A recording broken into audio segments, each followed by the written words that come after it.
that's it. We just want to win for our team. My goodness!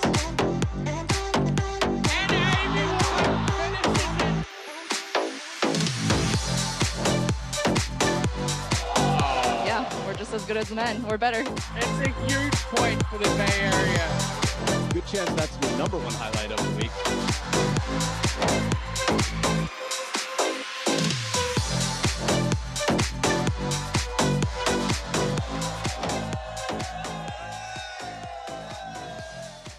Oh, to the yeah. It is the final session of MLTT Major League Table Tennis in week number 11, coming to you live from Everett, Washington, and I can feel the energy in the arena. Are you guys ready for the action? All right, then without any further ado, let's bring in the officials, Jerry Lee and Mei Wong.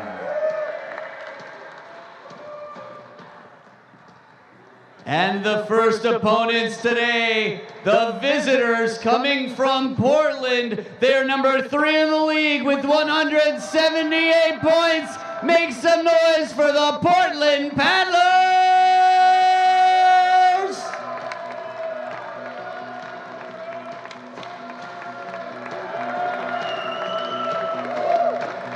And their opponents will be no strangers to anybody in this arena. They're in 4th place with 162 points and fighting here today to climb their way back up in the West Division. Everett, get on your feet and make some noise for your very own Seattle Spinners!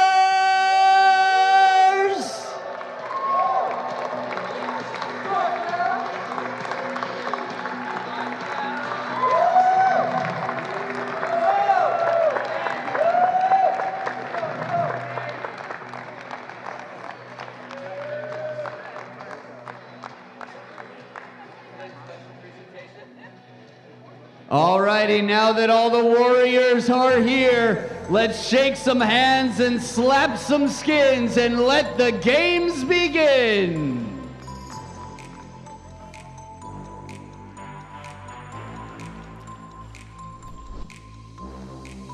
Well, ladies and gentlemen, welcome to the final match of Week 11 of Major League Table Tennis. We're live from the Angel of the Winds Arena in Everett, Washington State.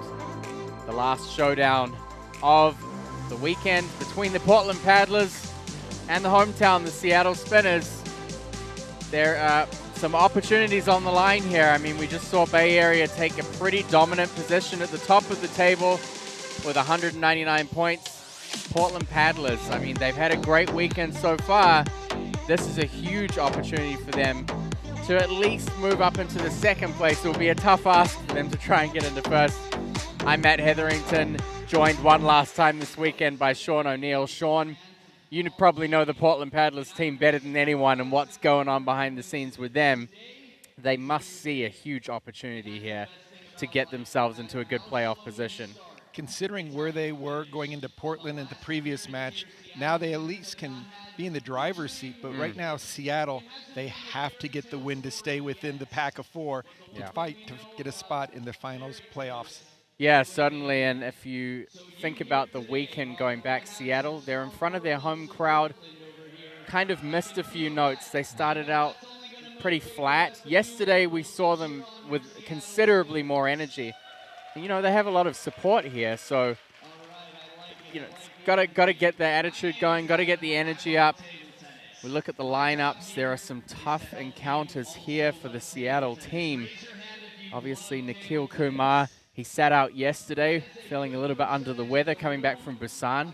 He takes on Cole, who has looked in impeccable form throughout this weekend. Really came in with a strong force, and we saw him especially in the doubles yesterday against the Blasters, where they swept, and he told us beforehand that he was going to come in adding a lot more power, and he delivered. But there's some great matchups here, variations and styles here. I really looking forward to singles 3 with Tyrese Knight, always a fan favorite to watch him play off the table, as well as Johan Hagberg, who just brings the power in final match at singles 4. Going to be 2 very strong players who've met up before. as well as the mixed doubles match, always very strong. Yeah, absolutely. And I think one player that'll be looking for some redemption from the Seattle Spinners team will be Andrew Sau. Obviously, he had a little bit of a lackluster performance against Daryl Sau yesterday, who played unbelievably. Yeah, I'm going to cut Andrew some slack because Daryl just came out gangbusters for all 3 games. He wasn't able to really modify anything like we saw Sonora Silva do, which is exactly. You got to be able to make the adjustment when people come out. We saw Pawan Jong do it. We saw Cole against Nandan. He wins the first game. You got to make that adjustment. But this should be a great matchup here. Nikhil Kumar, 2-time defending U.S. men's singles champion, just came back from a exceptional performance at the World Championships, taking both points in singles against England to give the U.S. the upset win there. Tough match to start off with, that's for sure. The nice thing about Nikhil is that he always tends to start very strong. He's not wait to let the action come to him. He goes and takes it. Hopefully the flu that was bugging him yesterday, that's out of his system. Yeah, I mean, I talked to him afterwards. He didn't really have like a cough or any sniffles, so I think it was just fatigue. His body was just being worn down. Nikhil and Cole, they met in Portland last time. Nikhil was able to win the middle game to go 2-1. They met in Pleasanton. Nikhil also able to win 1 game there.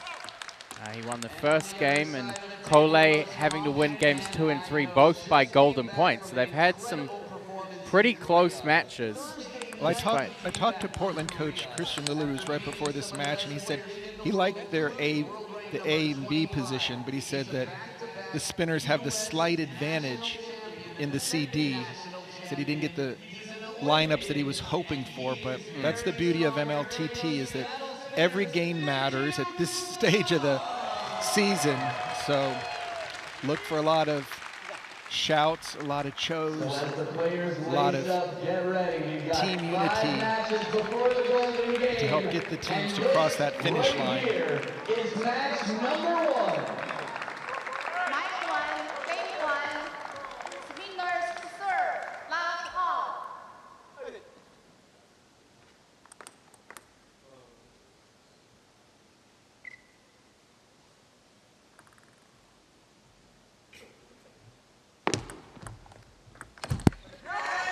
Big serve to start from Nikhil, and he had the chance to hit the winner on the first point. Not able to convert it. It can be tough to sit out around, especially when you're feeling fatigued and then have to come out here back on the table. And Cole is not the person to kind of... Not by any means. Get your sea legs under you.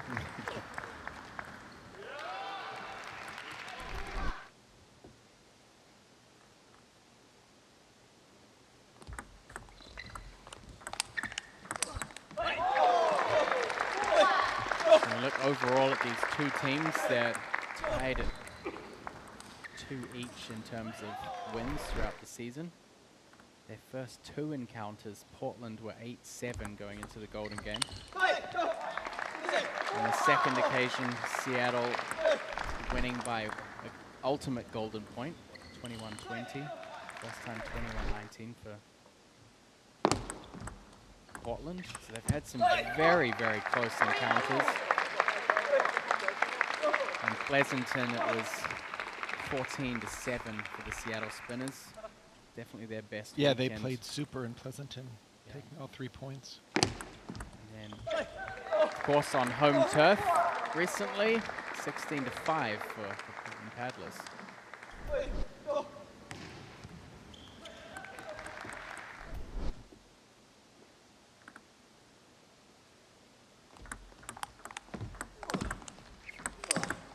What an amazing wide After starting down 0-2, Nikhil Kumar has just come out swinging, keeping Cole from doing anything offensive-minded.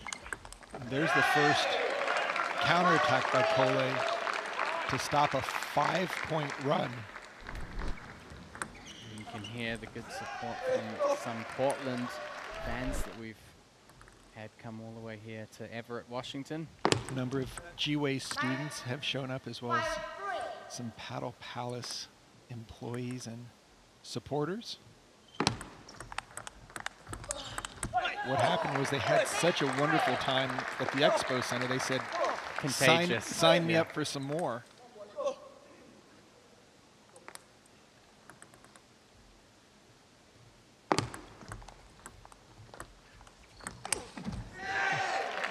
Little Hagberg there by Nikhil. Johan Hagberg loves when he's stepping around to take it to the floor. I'm sure we'll see plenty of that later on when he faces off against Tyrese. Tyrese. Oh, that's a wonderful over-the-table backhand flip by Nikhil to go up 7-4. Great start from Nikhil so far.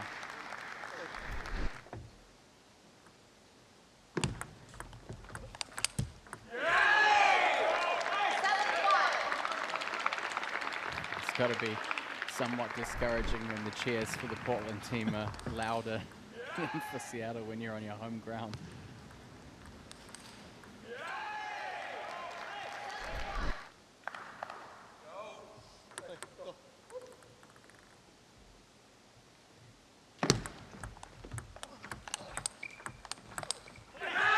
Big points for Portland. Cole getting the counterattack with forehand and backhand combinations. Second time Cole's missed the serve right off the end of the table. He's trailing 6-8. Just managing to avert the game being leveled up there.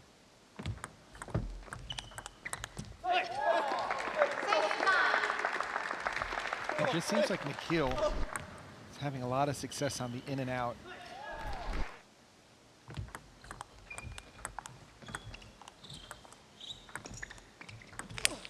Oh, big opportunity created there by Kumar to get that soft push from Cole. It's the second occasion we've seen Kumar miss. So much side spin on the ball that Cole could only lift it up and let the spin do the work.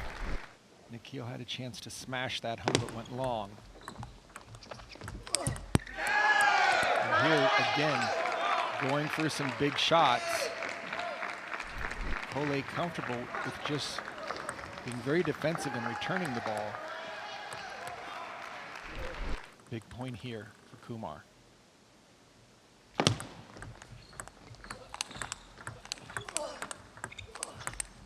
What a combination of shots from Nikhil. You almost thought he played too soft in the start. Cole getting the chance to come in. But the forehand counter from Nikhil changed things around. Cole can only hope to get into a golden point situation by taking both points on his serve. And Nikhil Kumar gets game one.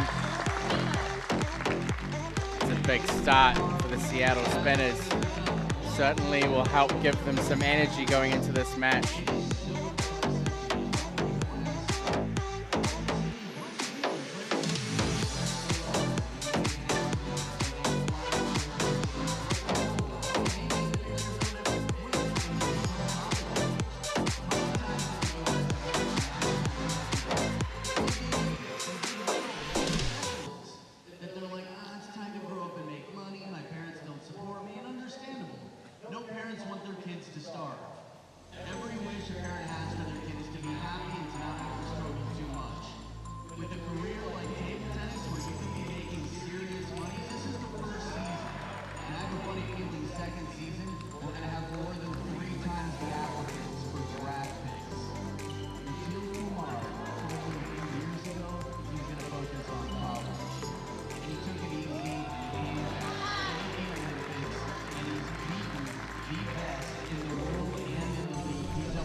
Big start from Nikhil Kumar, and the Seattle Spinners, they need all the points they can get. So Nikhil, if he can come out here and get one game against Cole, it's something. And we've actually had a couple of post-match interviews with Nikhil after playing Cole, where he comes off the table and he says, I won one game, I got 1 point, and against Cole, I'm happy with that.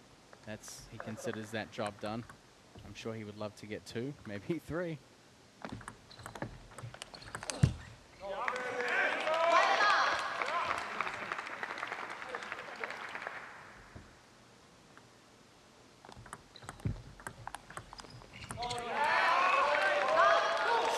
Yeah, Nikhil going for the quick defense. It's not going to put any pressure. It's when he's re-looping and blocking very quick and flat that he's given Cole the most difficulty.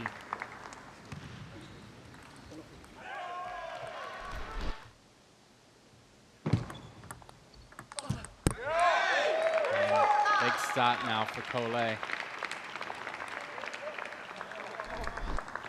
Cole's the second-ranked player in MLTT. Only Enzo Ongles of the Carolina Gold Rush ahead of him. Both of them so exceptional in singles and doubles. But Cole, he has the highest singles win rate. 27-6 in games going into the weekend. It's 81.8%. Likely to go up after this weekend for sure.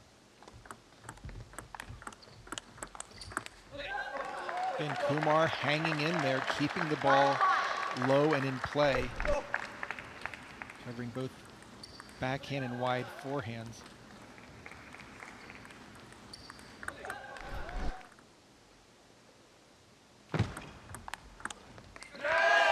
Nice flat flip there by Cole. Kumar went long on the block.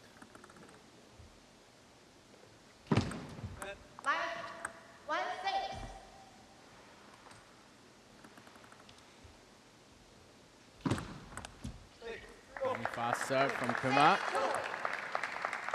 Cole still 6-2 in the lead here.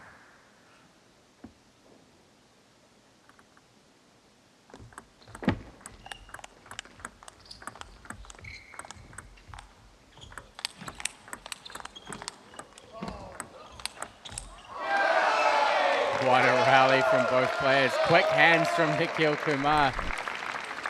Up at the table. Ultimately, Cole gets the angle wide out to the forehand. Oh, what a shot fading down the line by Nikhil Kumar.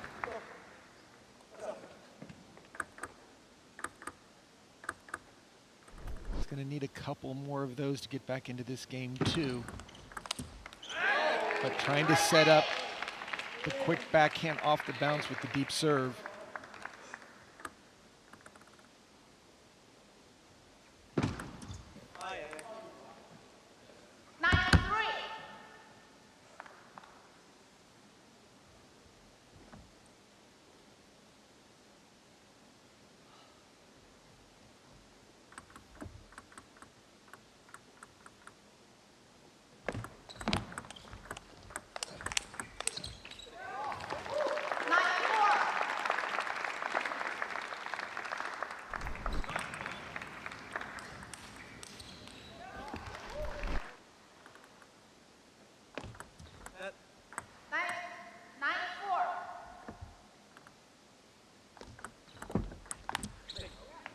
Kumar cuts the serve short.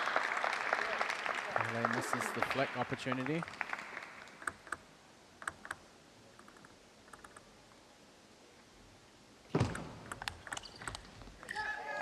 Kumar's looking very comfortable with that cross-court out to forehand combo. He's covering it really well.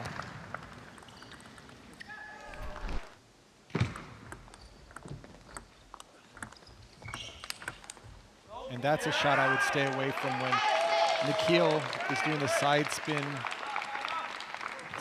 blocks. It just allows Cole to step in and really pin him in the backcourt. Yeah, we saw it on the first day. Cole just handled perfectly any strange, unorthodox shots that Nandan threw at him. And threw a couple Second back day. at him Yeah. with the underspin, side spin loop.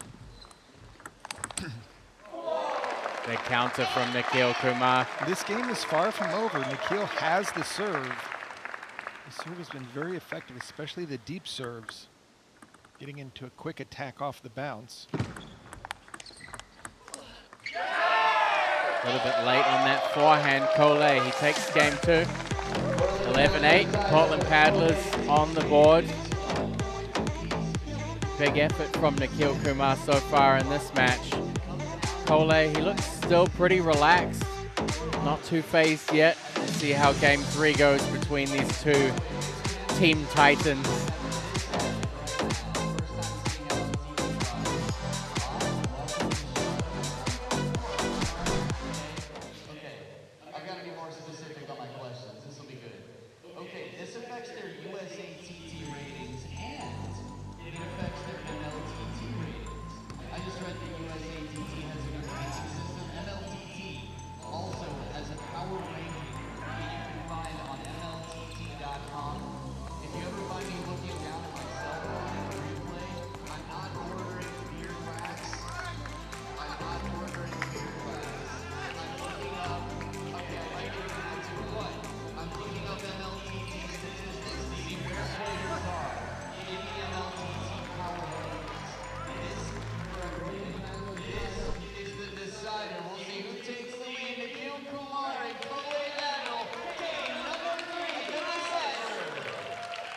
Portland Paddlers just 4 points behind the Texas Smash on the standings right now.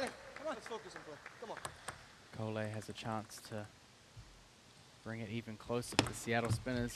As I said, they need every point they can get. And Nikhil, again, going for the deep serves, putting a lot of pressure on Cole. I think at the end of this weekend, Seattle need to be at a minimum within single digits of at least the 3rd place team. Otherwise, their hopes may be dashed. And it's kind of like going into the Golden Game down by 5. Yeah, exactly. You need to be within striking range. And this match is critical. This team match is critical for the Spinners to keep in the hunt. I don't think we've seen a bigger Golden Game come up for any of the matches where 6 points could really put pressure on the Spinners if they're unable to stay close.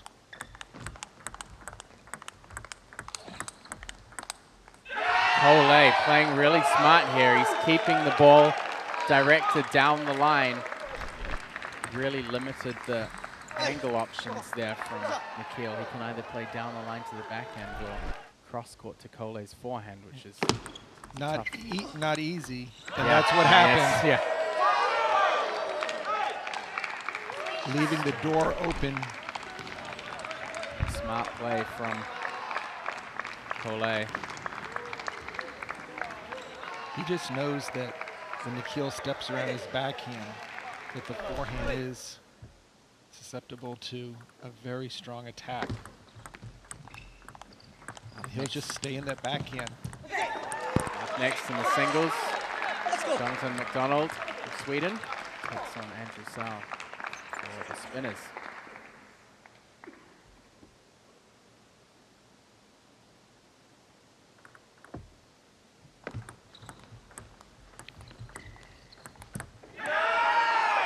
Cole with a very strong game 3 start to go up 6-2. Nikhil with 2 very important serves here. He takes the first one.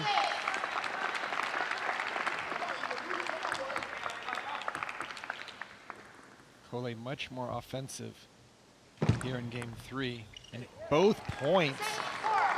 He serves 2 points. Direct.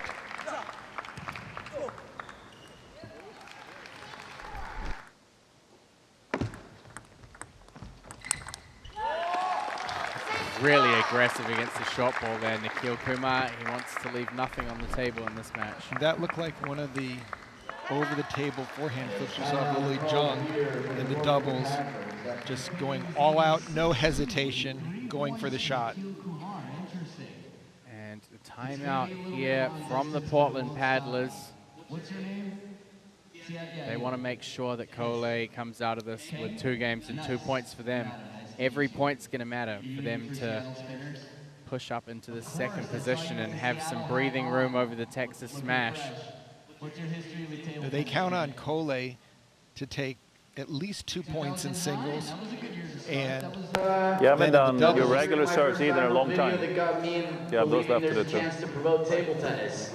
So what was your first event in 2009? Some tournaments keep it let's go, let's go.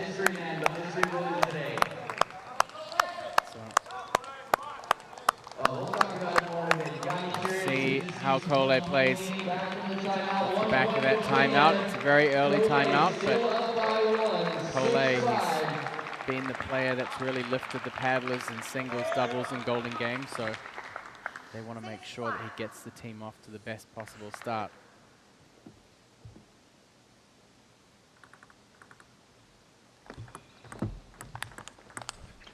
And Nikhil was ready for that. And that's such a difficult block to make at that height. Cole coming in, really giving Nikhil nothing to work with, but a lot of flat hit.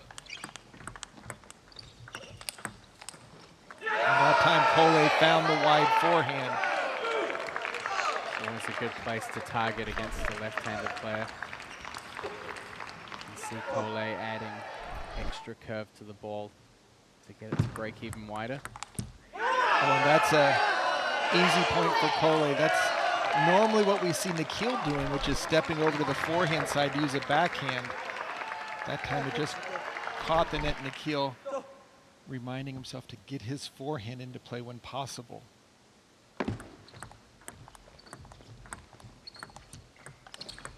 What a placement opening by Cole, wide into the backhand. Looked like Nikhil had it set up, but it was so far into the body.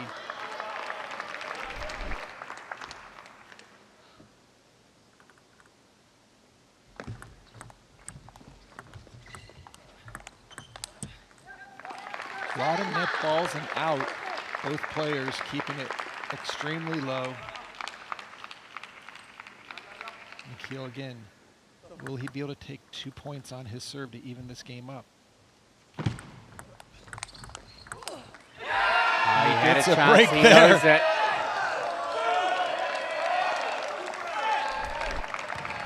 Nikhil had exactly the ball on his racket in the open court.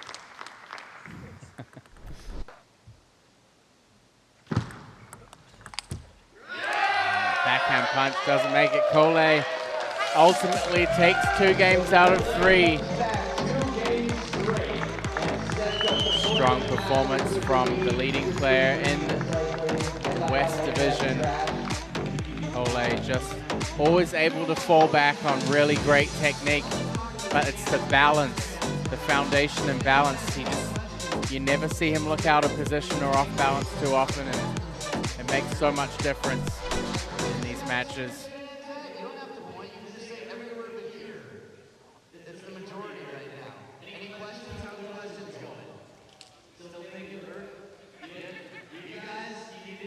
Have the chance to chat with Cole soon, but we'll take a look at the standings now. 3 points is the margin, and it's really a battle for 2nd place right now to finish out this weekend. Portland Paddlers on their way forward, helped by 2 points from Cole. Congratulations, a great performance. There were some moments where the rhythm of the match was a little bit difficult, but ultimately you got there in the end. You've played Nikhil a handful of times now in Major League Table Tennis. What parts of his game do you find difficult to play against, and how do you go about adapting? Yeah, because all my serve, he returned really well. Also, his style like old school, you know, like Chinese player, right? Short attack, half long. So it was very dangerous in this system in Major League, right? It's just 1 or 2 balls, it's aggressive. faster, and then I have really big problem with that. So just play, right? Just play. Yeah. So, of course, we've seen you more than just play in the mixed doubles. So you're going to have another very big match. How do you see that match shaping up? Okay, we last 4 or 5 times we lost. No, so hopefully I can block the what's his name? Sorry, I forget. Omataro's attack. So hopefully I can block his attack, and then we have a more chance to win the game. Yeah. And if you look at the lineup overall, how do you feel about the team's chances here in this match? I think it's 50-50. Yeah, that's half. Right. Yeah. Well, congratulations on getting the 2 points for the team. Yeah. See you back in the doubles. Thank you. Love to hear from Cole, a player whose level really stands out from the West Division and in the league, to always have positive things to say about his opponents and about his teams. I mean, you could look at the lineup and think, yeah, maybe Portland have an advantage here. He calls it 50-50. You know, it's a tough match. He knows anything can happen. But I think big compliment from him there about Nikhil to talk about the difficulties of that match. And it seems like everyone has gotten a little bit more comfortable with his serve, considering when we first started in Santa Cruz, people were missing 4 and 5 serves in a row, and now you saw Nikhil able to handle it, take his offensive weapon off the table and have to really force him to work the point. We're going to see some big serves here from McDonald. Andrew Sau, super fast, big forehand. Should be an interesting matchup here with Jonathan McDonald from Portland. I think this style match is going to be much more comfortable for Andrew than Daryl, who typically played faster yesterday. McDonald's going to give a little bit more time. Not going to say the question, but McDonald's backhand block is very effective, and Andrew might want to mix up the tempo, because if he just goes fast all the time, McDonald has a nice backhand down the line, but also cross court. I'd say that the footwork tends to favor Andrew in this match, where he can cover more with his forehand, but McDonald has pulled a lot of surprises throughout the league this season. That just clips the corner. McDonald carrying that backhand all the way into the backhand corner.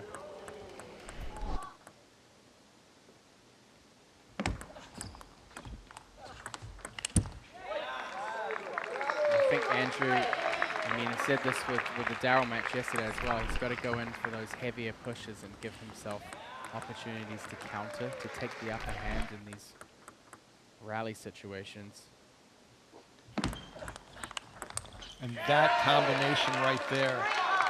Jonathan just does a very nice up-tempo, not really high risk, but just takes it off the bounce. And you can see Andrew having to cover both sides and be a little bit late.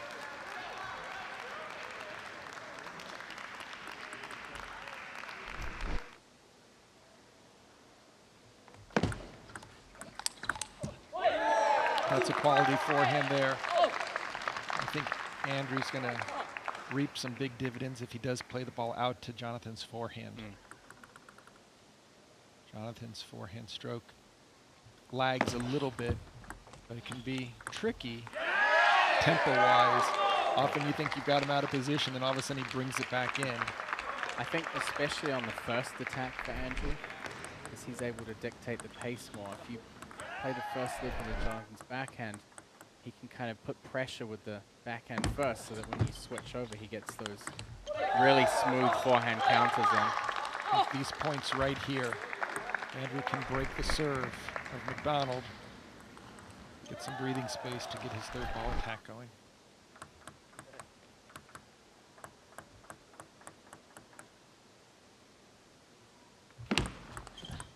There's that long fast serve again. And Jonathan's moving it around. He's not just going right into the backhand corner. That time a little closer to the center. Yeah, you can see there. Not much angle to work with. Straight into the middle line. And then, I'm not going to say risky because it was very deep and aggressive, but he went into McDonald's strength. And it paid off.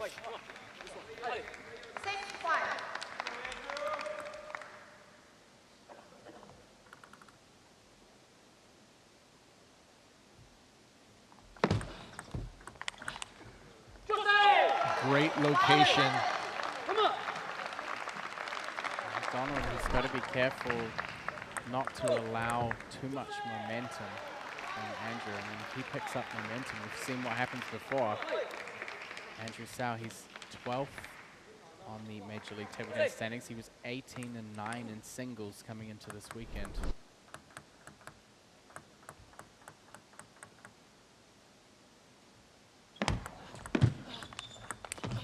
And McDonald plays so much better when he's doing the attacking.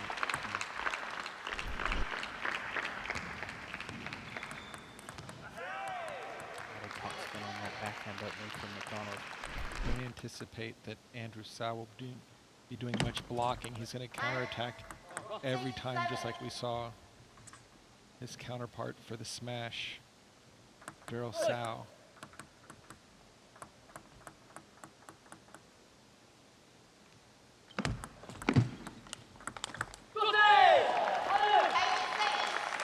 Good counter from Andrew. Always going for that cross-court angle. Out to McDonald's forehand. 8-6 lead with the serve.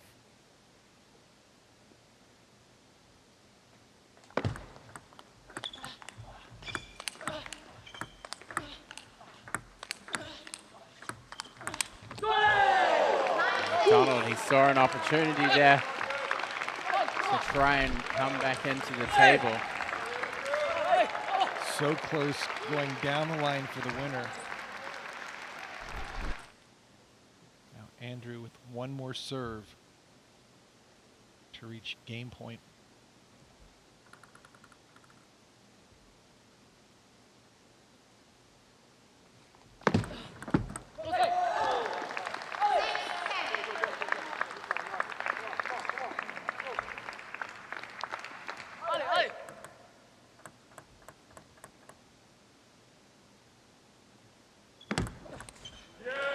That's just a kicking serve.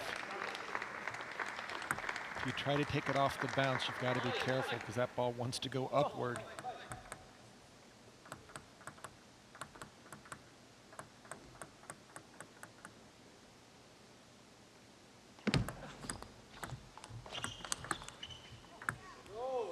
That ball caught Jonathan's shirt, acknowledged it, and Spinners take game one of match two.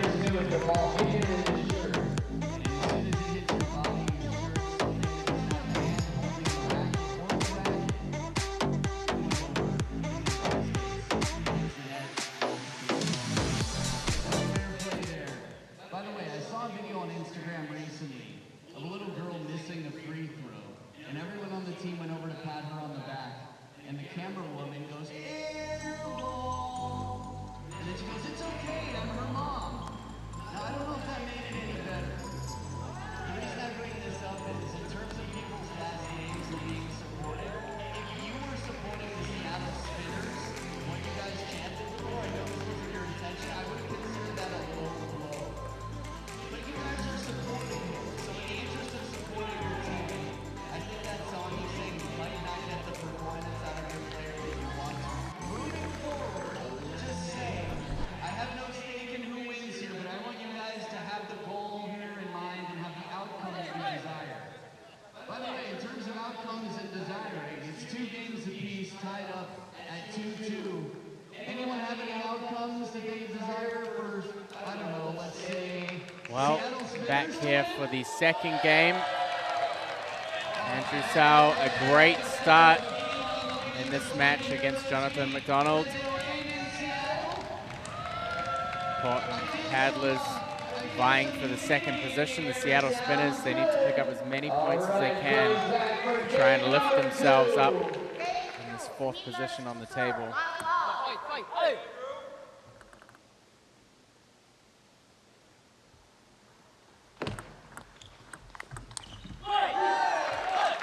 Sao just brimming with confidence.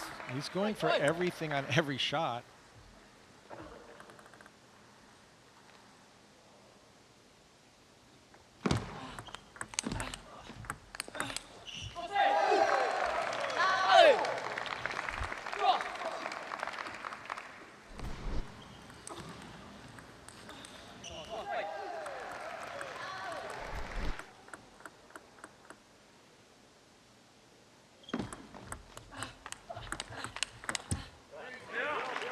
Netting goes long. McDonald on the board.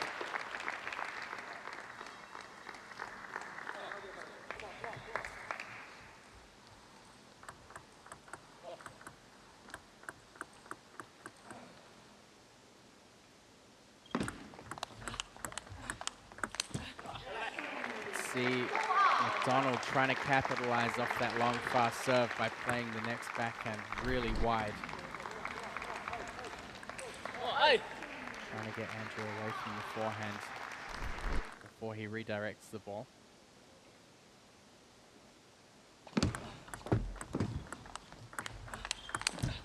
Nice combination there by McDonald.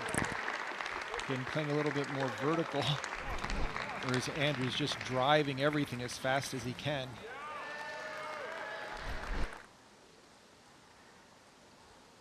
You can join the Fantasy League ahead of our next event in New Jersey. Prizes for the weekend rounds. And we're not going to mention that Evan is beating me once again. I'm not sure how this is happening. I'm currently for the day at 91st place, where Evan looks like he's tied for 40th. So something's wrong. Moving on up. A glitch in the system, perhaps, Sean? Well, at least I got my team in this time. Can't say that for 2 times ago. Certainly had a lot of fun between the 3 of us each weekend with the Fantasy League.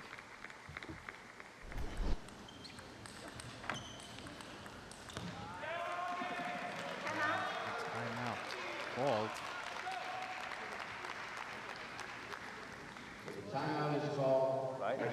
Getting to the backhand, you have to keep going. The work forehand is the weaker side. Yes. You keep playing backhand to backhand. You're playing a forward here, okay? Oh my God, I was thinking of that exact same moment in history. That's so amazing. Put it in your head, you have to. 5 backhands to 1. Yeah. 2 points you want, you rub 2 times his forehand. Why? Right? Table tennis It's very obvious here. Even if he's waiting and he makes one, That's it for me, the spin. Again. I want him to make 6, 7 forehands in a row. It's crazy. When you Yeah. discover spin, raise your hand one more time if you've never played at a local And then even when you serve, this one was on his body. You got big Okay. ball and then you keep going to backhand. No, that's a mistake. Open We everything. gotta get you to try Yeah. some professional equipment. Then you give one Not from here, but cheap, stay on get forehand good grades, until save we up say some to put that allowance, way. do Yeah. whatever you have Let's to go. so your parents can Just don't justify rush. it. Let's get to Spend it. some extra money. For you, whatever you have to do, I trust you make it happen. When you try professional equipment, it's crazy. The ball spins and trampolines off the Seattle racket, and you're just Spinners. gonna want to play. They're telling him every to day play for out to the forehand Get on away every from ball. Here we Get away go, back from to the the backhand. action. Don't This get into is backhand game number exchanges 2, with close McDonald. timeout.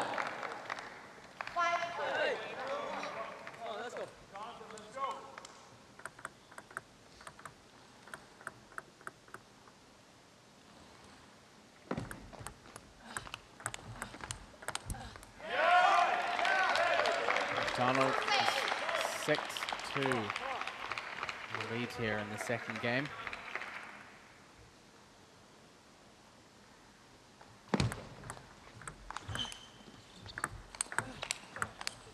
That's one reason to stay away from his backhand, but he only manages to do it once. Andrew Sao keeping the pressure on.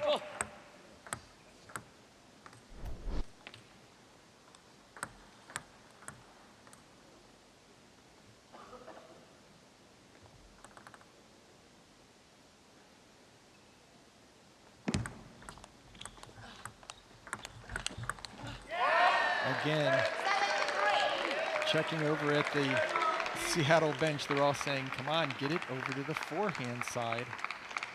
But Jonathan isn't giving him much of an angle to work with.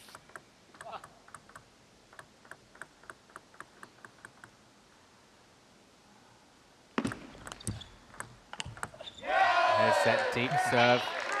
The return clips the net, but I would say McDonald is one of the more patient players. He's patient during the rally, but he's also patient during the game. Whereas when the score gets big for him or he's down, he still maintains his focus.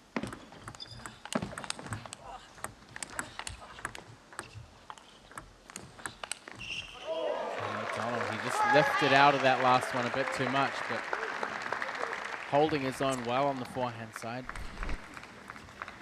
Normally you would feel that Andrew would have such an advantage in a forehand-to-forehand exchange, whereas once they go backhand to backhand, that favors the paddlers.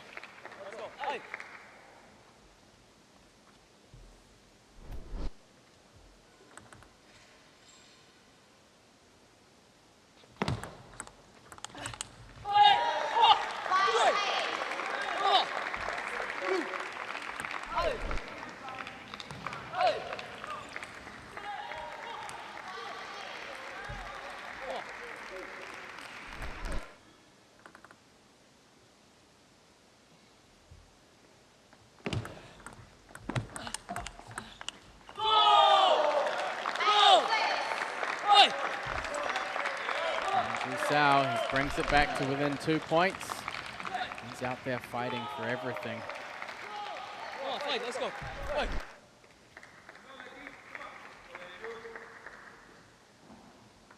Can McDonald get this second game?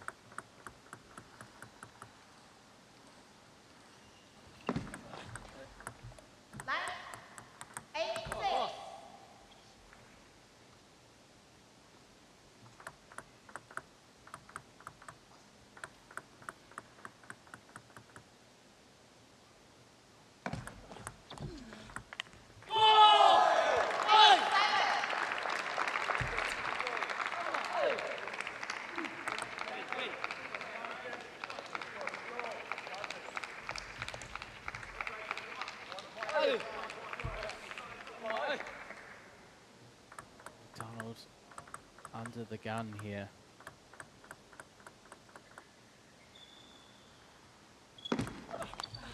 And both players, you could see the sense of relief for Jonathan and Andrew jumping off the ground with both feet. Let's go, let's go.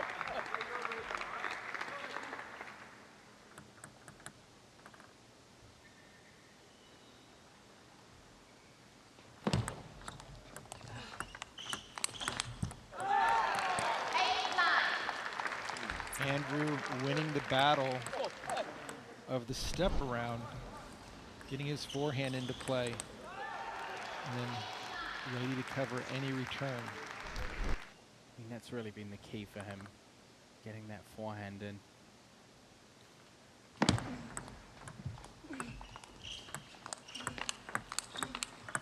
Oh, McDonald, that's a huge point. That is just so amazing, and you can see the self-celebration, his ability to withstand Andrew's forehand onto his backhand side and just not only keep it in play, but increase the tempo. Not one, but two quality shots going down the line.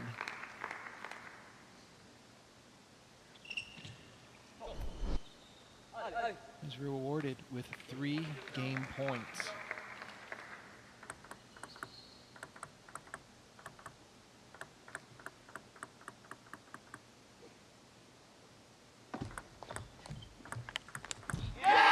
Takes the first, a big fist pump from Jonathan McDonald. Ties things up at 1 game each. An impressive display from the Swede to even things up here. It also gives the Portland Paddlers 1 point edge here, 3-2. Third game coming up. We'll see which of these 2 players comes out on top.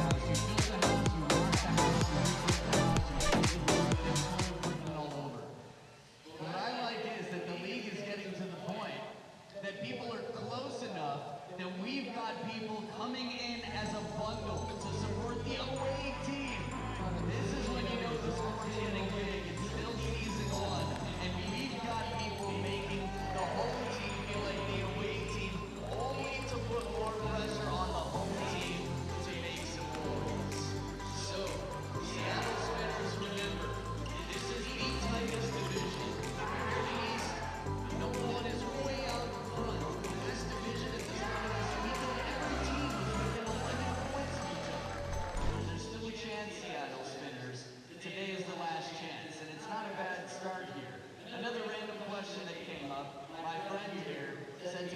standings there again on screen. The Seattle Spinners 17 points behind the Portland Paddlers.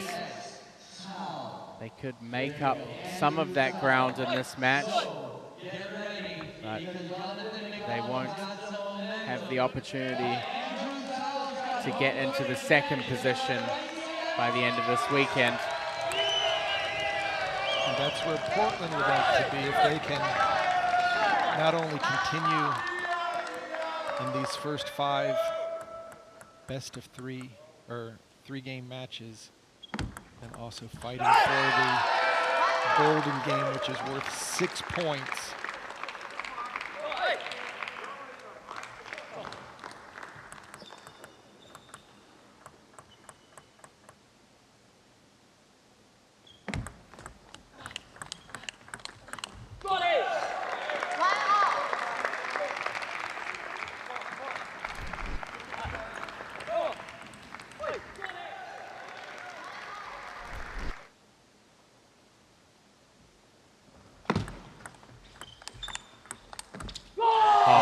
What an angle. That was... Andrew found the wide forehand. Nice open loop to the elbow, and then caught the white line out to the forehand side.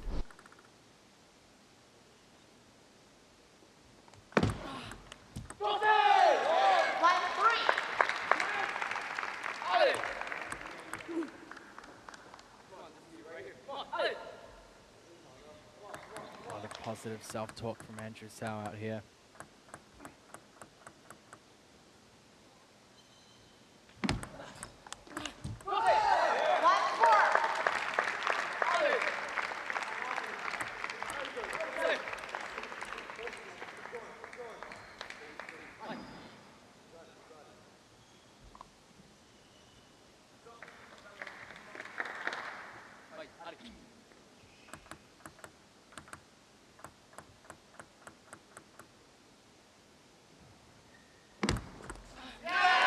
Again, McDonald with the deep serve.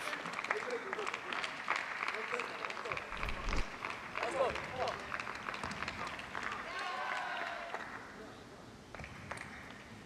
needs to claw back into this. He doesn't want to be too far behind too early on.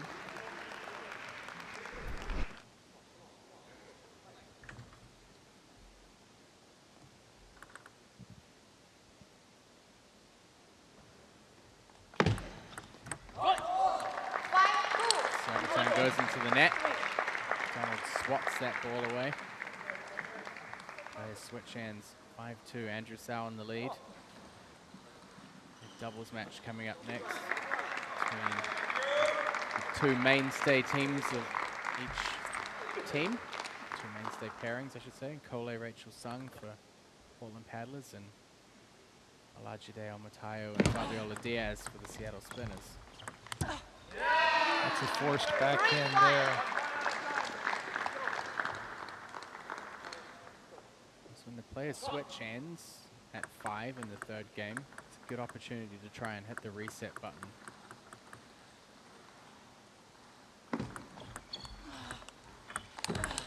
A huge forehand counter from Andrew Sau.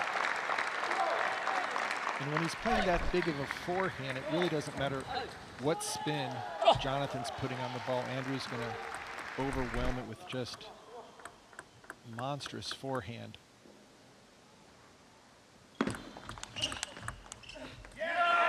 But again, deep serve, get a backhand into play. It's just tough to keep the tempo with McDonald.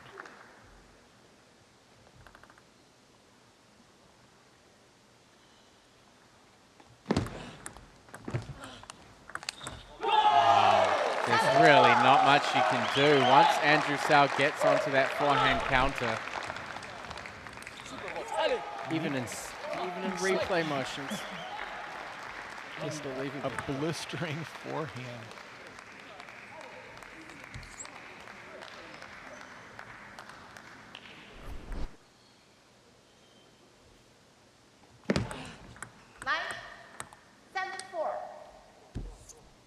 Great opportunity for some separation here if Andrew can hold his serve.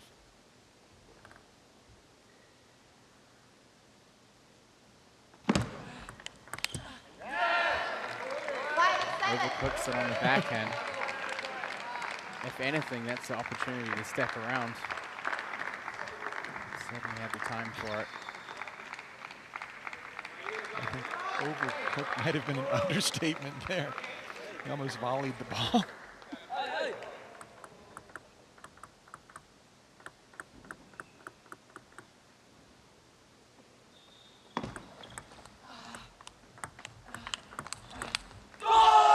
See McDonald's really trying to work the placement. Usually starting the rally off to the elbow in the middle of the table. And he's getting the pattern that he wants, a backhand exchange off of his serve. Just Andrew is dodging bullets. Oh, and firing them too. So McDonald still trails by 2 points. He'd have to do something pretty significant at this point of the game. We have seen McDonald at the end come back from a 10-7 deficit.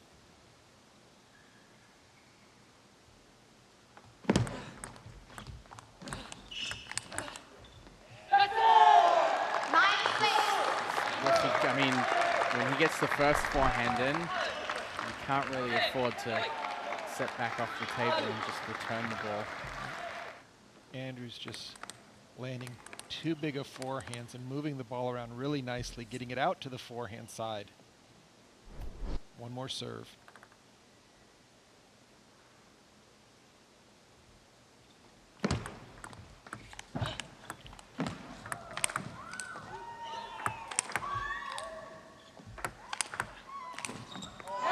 Oh, just misses. McDonald obviously being a tall player, not an easy job to try and lob him down. And you knew that Andrew was going to come back with a big swing. If that lands, almost forcing McDonald to block a ball. But within two now with the serve. Andrew just cruising along with the pace changes. 4 match points for Andrew Sau.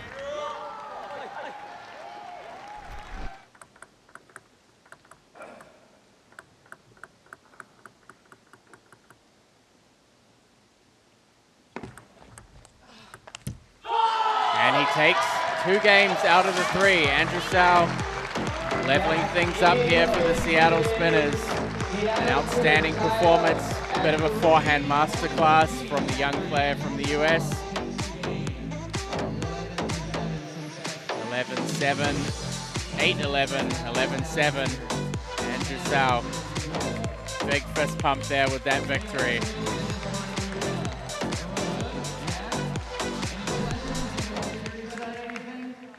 Everyone's okay? All right, and I will tell you some fun facts.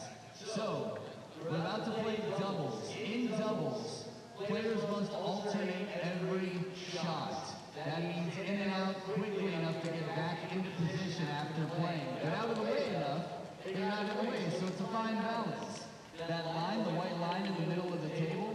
So we see the updated standings there. Portland Paddlers within 2 of the Texas Smash. Seattle Spinners will certainly be stoked with those 2 points, won for them by Andrew Sau. Andrew, a great match from you down there on the table. A lot of forehand power. Obviously, we saw you struggle a little bit with Dowell yesterday, who played pretty quick. Was this pace from Jonathan more comfortable for you? I know like you use more time and set up your forehand more. His balls are more spinny, but he's more slower than Daryl. But I just feel like the main thing that helped me today was more confidence, and I felt better on the table than yesterday, because yesterday I was very nervous, but today I felt much better. Andrew, what is it going to take for the Spinners to jump back into this playoff hunt? It seems like first 2 matches this weekend much tougher, but right now things are looking really good. I think it's more of just like having our full team and being more like good, being better in team spirit. Because the first match we did not do very well, but this match everybody was together, you know. And if you look back across this weekend, I mean, obviously, as you said, first match, pretty low energy from the bench and from the players. yesterday kind of picked up for you guys, and then today so far you're looking even better. So what's helped you guys go from where you were to where you are now? We had like a team meeting, and everybody said something that they feel like we all should do better and as a team. And I feel like we were more together today, and we played much better, everybody. Well, you certainly played great in that single, so congratulations, Andrew, and we'll see you later on in the Golden Game. Thank you. Solid, solid performance there from Andrew Sau to take the win. Now we go into the doubles. These two pairings have been the reliable pairings for each team.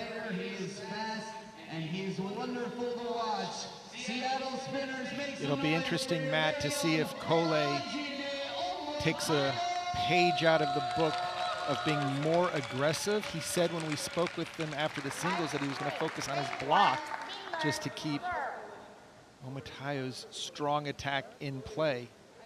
Yeah, I mean, we've talked about how strong Cole and Rachel Sung have been as a doubles pairing. However, Diaz and Omatayo have won 2-1 on the last two occasions. The only two occasions that they've played. Cole, he said they hadn't won before. Quite right. Omatayo and Diaz also won 3-0 against Cole and Kayla Goodwin in week 4. So the only win that Portland have had in the doubles has actually been when Cole and Ji-Wei teamed up in the first week to win 2-1 over Diaz and Hagberg.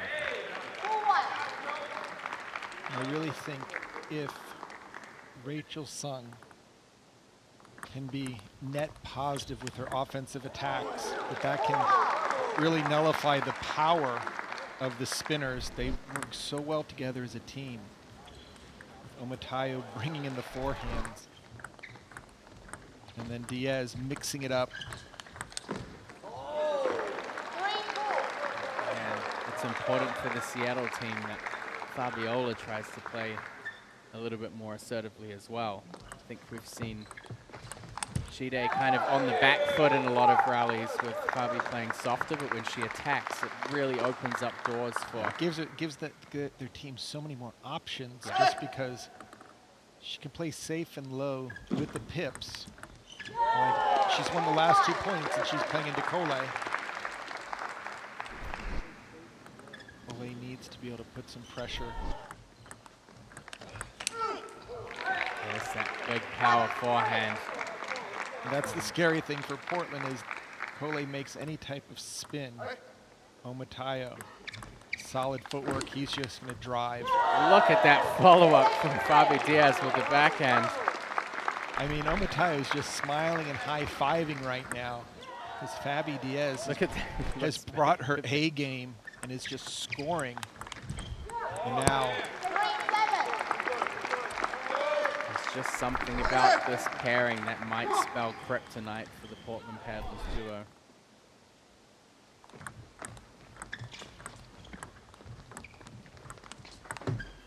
And that's what Rachel, if she can make that first spin, not give Fabi a clean shot at the ball.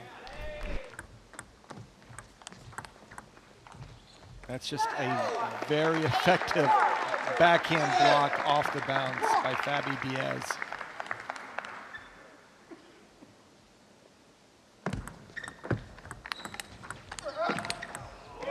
Rachel Sung getting it done. She was amazing in the doubles yesterday and probably the MVP for Portland in the Golden Game. Winning 4 out of 5 points, I believe, against Alexi Duan. This game, Portland clawing its way back. We're all tied up at 3 apiece in this team match.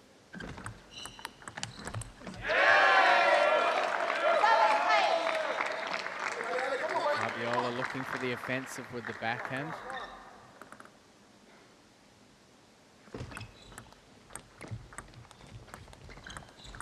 Oh, nice deep push there by Rachel Sung.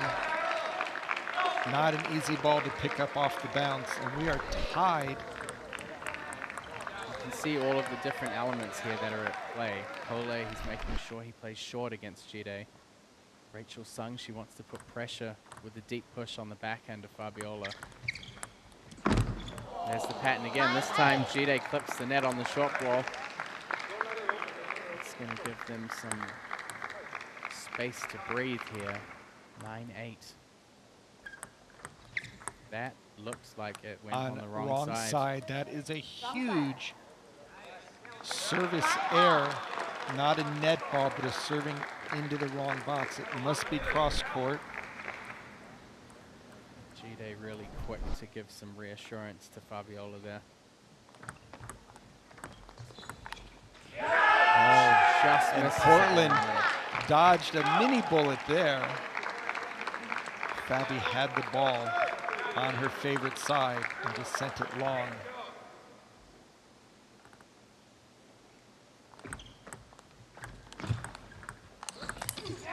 Cole, he gets it done. First game, it goes to the Portland Paddlers. Weird back and forth match there between both teams. Ultimately, Cole and Rachel Sung able to get there in the end. 11-9 the first game. They haven't beaten this pair from Seattle before. Will today be the day that they get that win under their belt? We'll soon find out.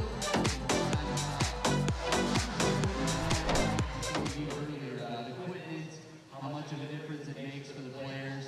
You see players checking each other's rackets before the match starts, just so they're familiar with what the rubber is, the top sheet that's touching the ball. Some think the sponge is between the rubber and the blade their opponent is using.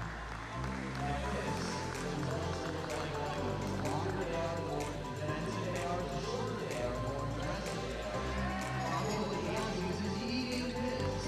Almost nobody uses this. It's incredibly uncommon. That means she can slow the ball way down. She can also play it more fast than if they were long pips. So 1 point between the Portland Paddlers and the Texas Smash.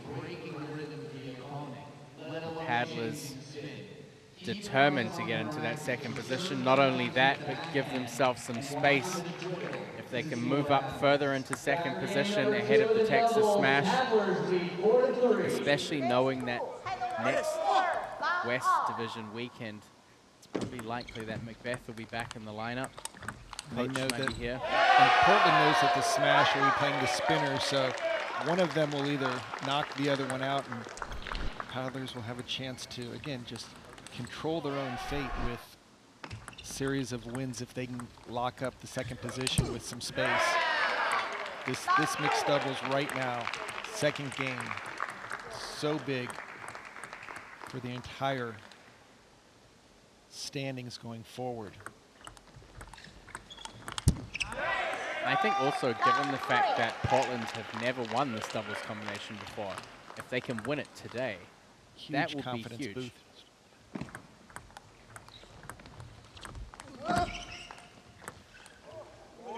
Cole showing some side spins himself from the backcourt. I've seen that shot a few times already this weekend. Look how low that was to the net. I'm surprised that it even got over the table. It was so low. And that's what Fabi does the best, and she picks it with her backhand.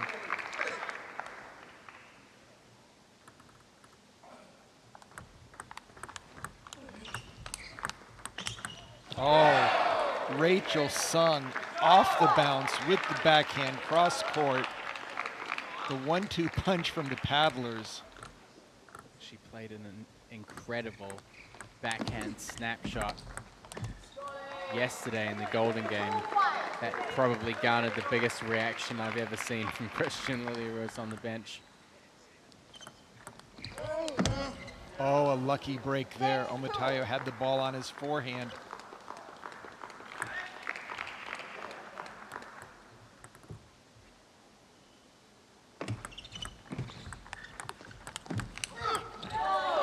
There's the power forehand. And he just willed that over and cross court.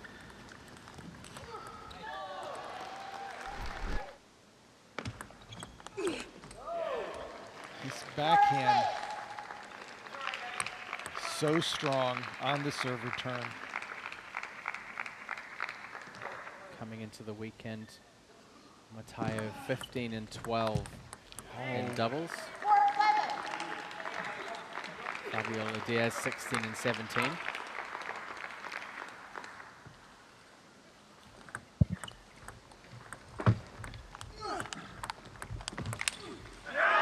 Again, Rachel Sung making the strong opening, putting a lot of pressure on Omataya.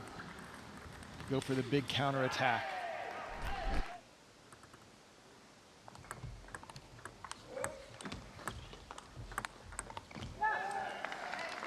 Rachel Sung is 17 and 7 in doubles, so almost 71%. That actually puts her in a higher position on the MLTT rankings than Tao Wen-Zhang and Ji Wei Sha. So it really goes to show how important these doubles matches have been for the team lineups. It definitely helps to have Kole as your partner, because he's continuing the single spot to just play phenomenal. The golden game is the only thing that isn't as exceptional, but he's taking his points for the team. And there's a very big service error and a racket flip. We did see a service error from Fabiola on day one as well at an important time.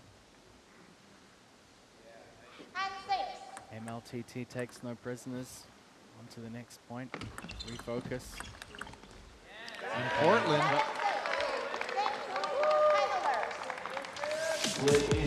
11-6, second game. Portland, they win against this doubles combination for the first time. That is a big breakout for the Portland team as they look to push into the second position on the table. And with that game won, they will do that. They'll tie themselves up. Now we'll see how much further up into that second position they can move throughout this team match. We'll be right back with the third game of this doubles match.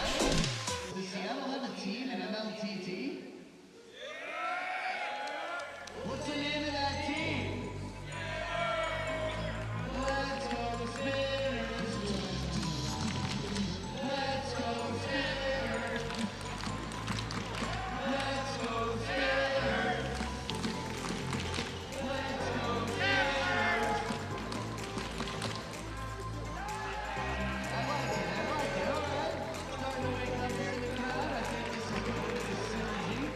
So 2-0 right now, Portland Paddlers lead in the doubles. 1 game left in this match. There you can see the standings in the bottom right corner. The Portland Paddlers tying things up with the Texas Smash in the second position on the leaderboard. Of course, the significance of that is the top two teams from the West Division will face off against the top two teams from the East Division in championship weekend at the end of April. There's only one more East and West Division round remaining. First one in Lawrenceville, New Jersey in mid-March. Second one in Wichita, Kansas in the first weekend of April.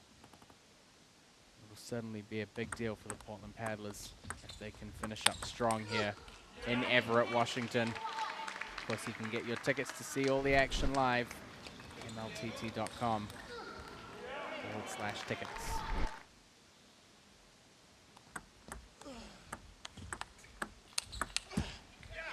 Again, Rachel sets it up for Kole. Nice forehand opening loop. And then Kole brings the heat down the line.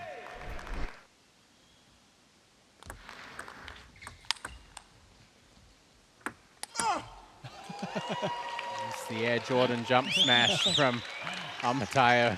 Rachel is looking to duck out of this point as fast as possible.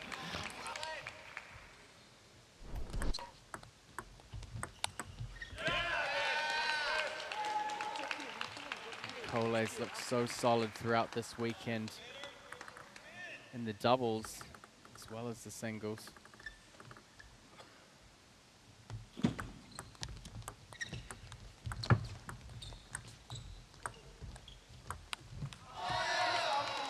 A lot of play there close to the net. just see after this point's over, both paddlers just kind of doing the, I'm not sure what type of dance that is, but. 5-3. Players will switch ends here halfway through the third game.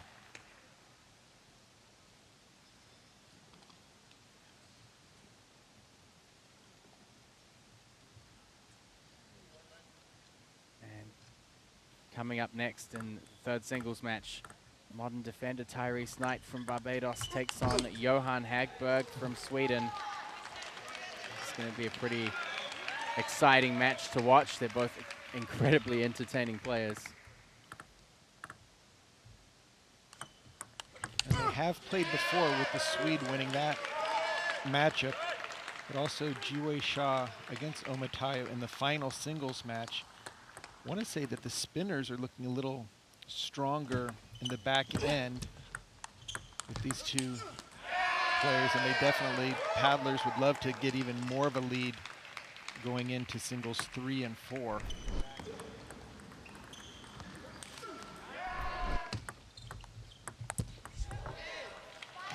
Reaction from Cole. Usually he's fairly stoic and serious out on the table. That's a little more animated than we're used to seeing from him.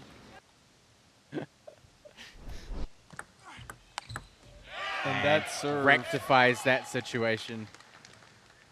That serve got away from the spinners. Oh, inside out backhand flick there with the short pips from Fabiola Diaz. I think Cole thought he had it wide enough even though it was quite high, but Fabi said I can still play a backhand on it.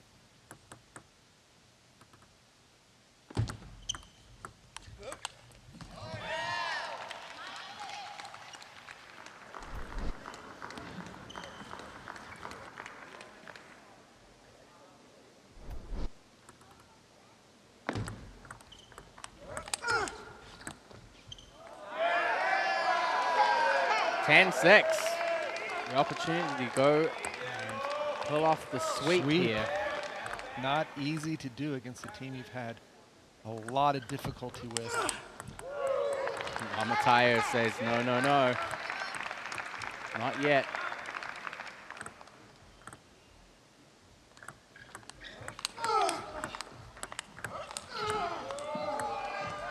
And he put everything on the line. Fabiola ultimately ending up a little bit too far back. Cole and Rachel Sung get the sweep. 6-3 now. The Portland Paddlers guarantee themselves to end the weekend in second position. Seattle Spinners, still 2 singles matches to come. And as we've said throughout the weekend and throughout MLTT, it's all about the points.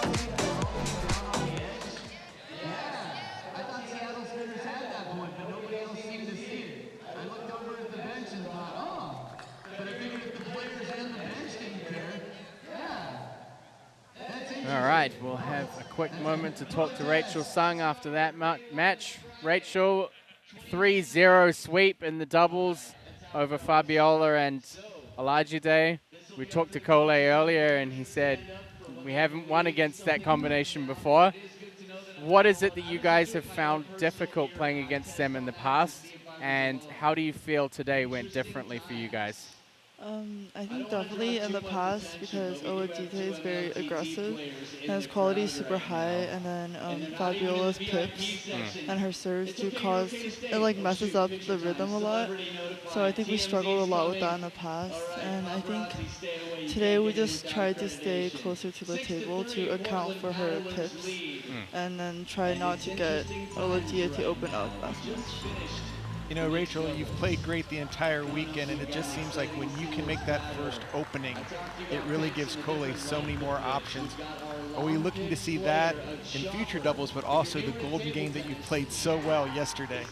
Yeah, I'm definitely working on my openings, and I hope they get better.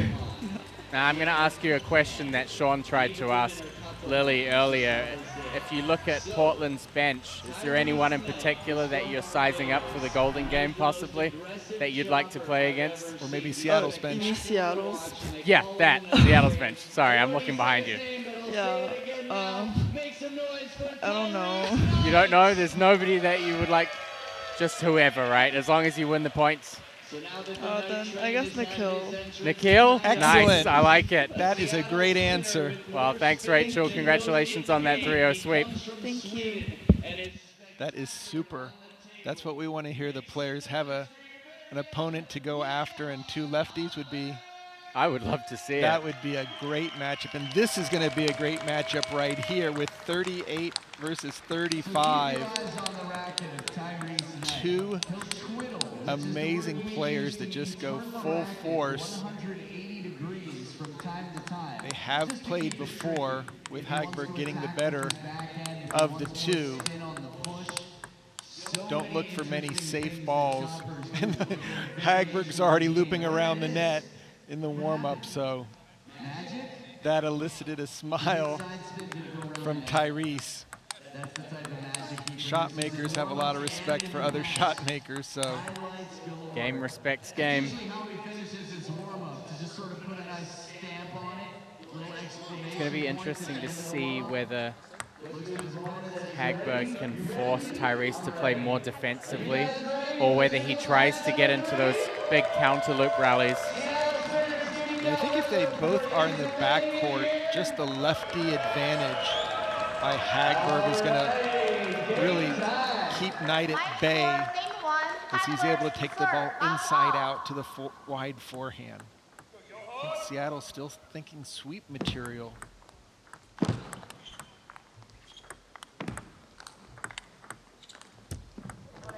Hagberg always on the ground. He hasn't even touched the ball.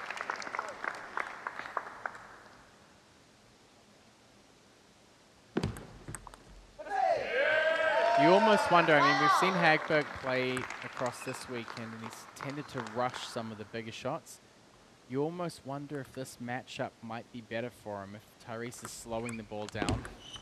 Maybe Hagberg will kind of temper his game down a little bit.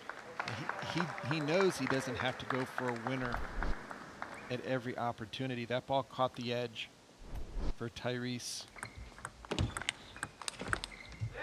The one thing that we kind of spoke about in the previous matches, though, was when Johan tries to bring his game down from being hyper-aggressive, he kind of tends to go down too far. And you see him blocking and controlling a lot more. You can see that's costing him points already here in the first game. It's such a distinction between when he is ripping the ball. A lot of, on the server turns, just a safe little cut and gives the opportunity to the opponent to make that first loop. Here comes one of those side spin Kool-Aid specials. And this is looking very good for the Paddlers. A very strong start out of the blocks.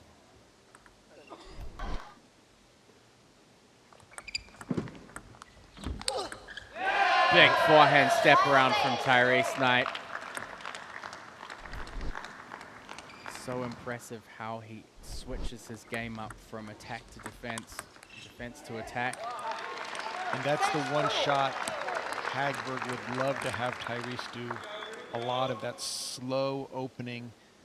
Let that ball hang in the center of the table. And the net gods have continued to shine brightly on Portland.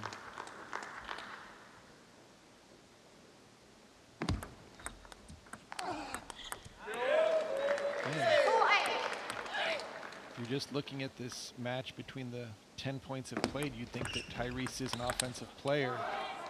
He's chopped maybe 3 or 4 balls total, but his forehand loop has really been the difference. Honestly, if you look at modern defenders overall, I think Tyrese Knight is significantly more aggressive than most of them. He really does a nice job of getting into the forehand loop counter rallies.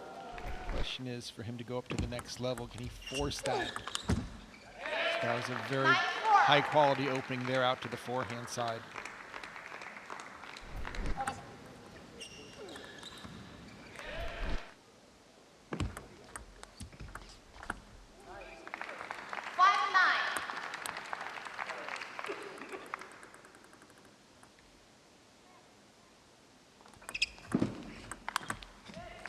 Hagberg is going to put away any loose return, especially high to the backhand.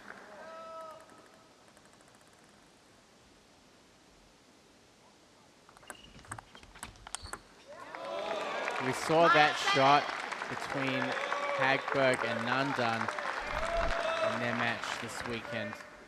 Hagberg with the step around is able to find that open space on the backhand corner.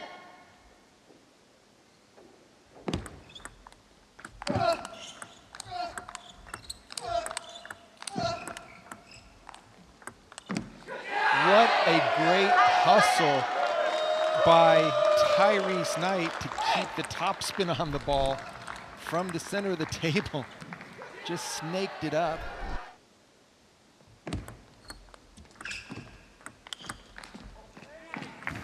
Tyrese caught in the body there. Not much you can do with that one. Johan Hagberg, 8-10, but with 2 serves in hand.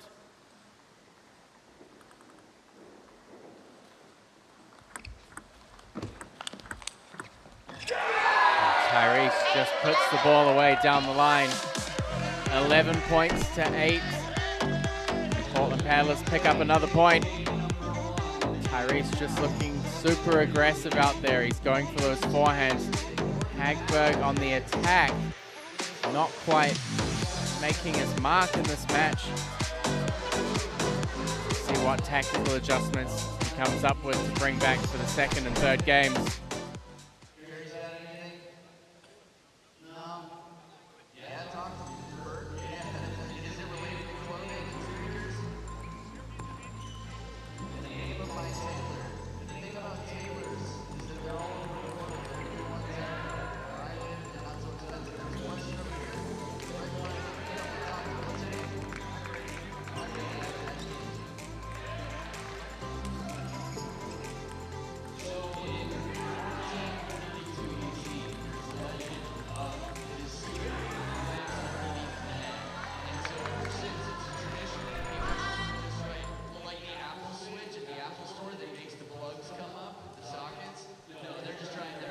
There's updated standings. Portland Paddlers clear into second position, 185. Seattle Spinners, 165 at the bottom of the table. There's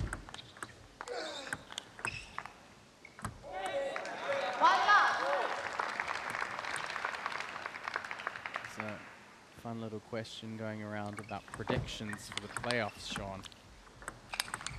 I know one team that you'd certainly like to see there. Yeah, I'm definitely partial to my hometown of Portland, Oregon with the Paddlers and what they did to get back into the running of the playoffs.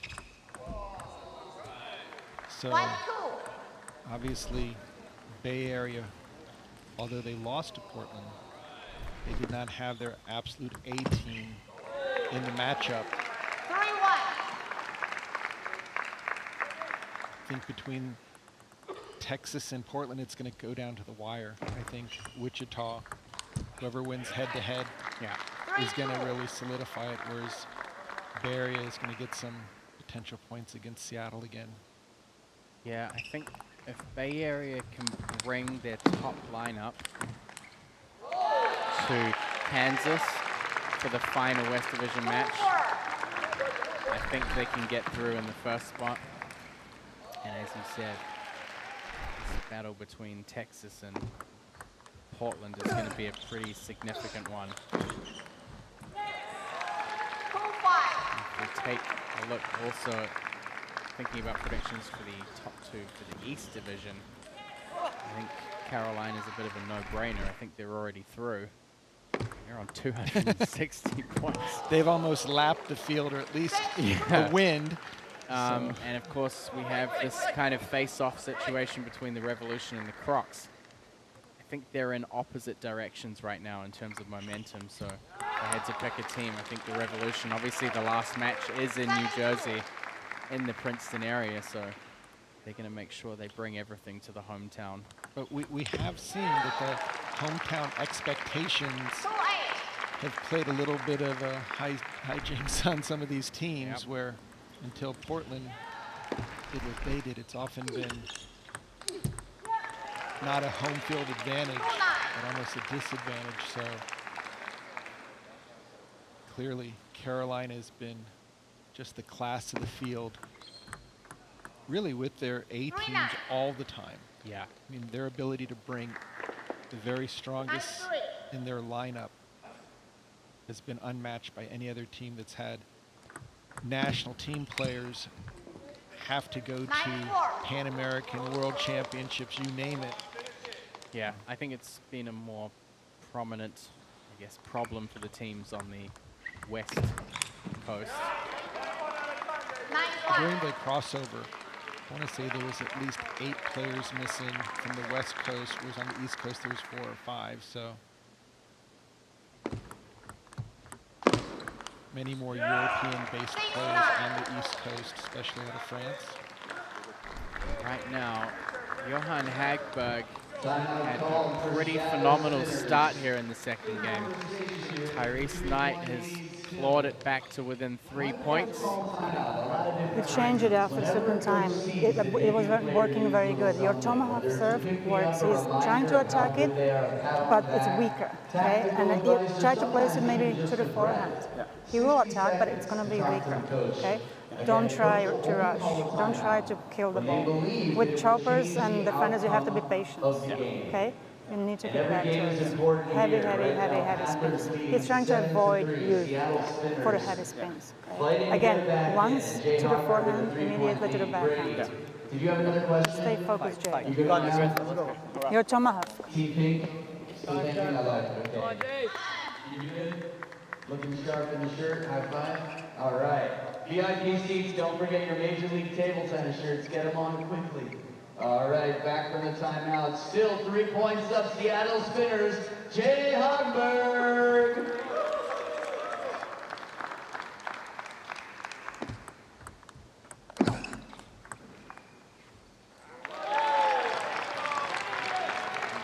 That timeout allowing Hagberg to come back and take the first point. 5 game points for him now. What a shot on game point from Johan Hagberg. The timing on that shot. Sliced the ball in, got the slower opening. Look at the weight transfer on this. Inside out. Picture perfect. Well, it's 1-1 between these two players.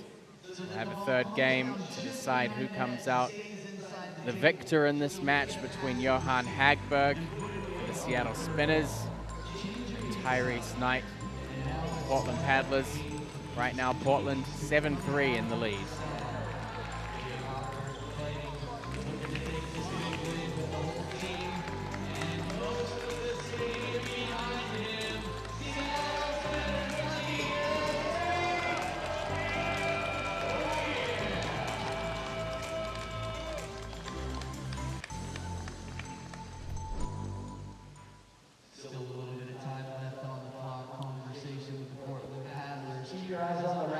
Tyrese Knight as he twiddles and changes spin. The red side, the defense. I was going to say Adam Barbaro just blending in with the audience there, but if you know anything about Adam, you'll know that he doesn't blend in, especially with the dress sense. Camouflage isn't quite there yet. Hagberg starting off the second game in style.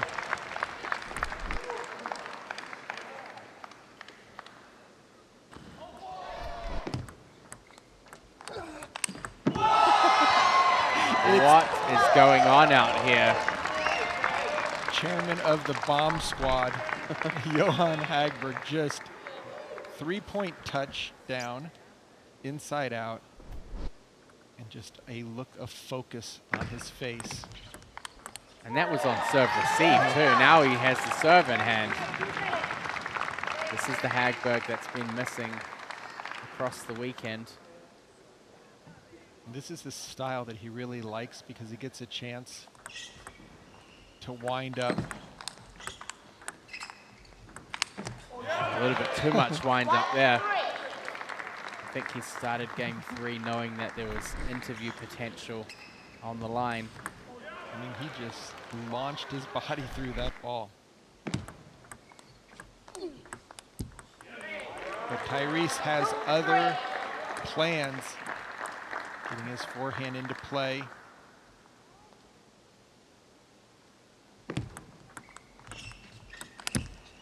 And that's a nice little change of pace with the long pips on the backhand side. Didn't give Hagberg anything to work with. It's really interesting to see him really trying to push through against the long pip side when perhaps he should play a little bit, maybe even 10% less. Obviously in that situation the ball was a little higher. Hagberg switches ends, 5-3 in the lead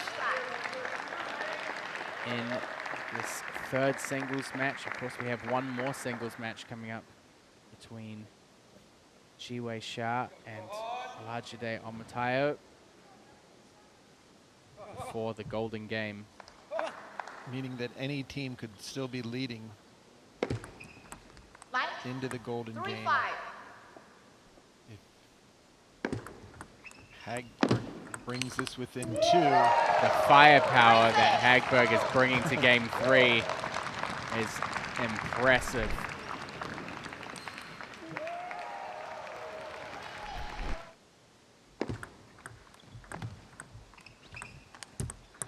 And just floats that ball in. Does enough to win the point. Yeah, Tyrese has to be so careful that any loose ball is just going to get pulverized. Here comes his tomahawk serve. And again, really never a situation where Hagberg doesn't take the shot that he wants to take, even if the margins are fine.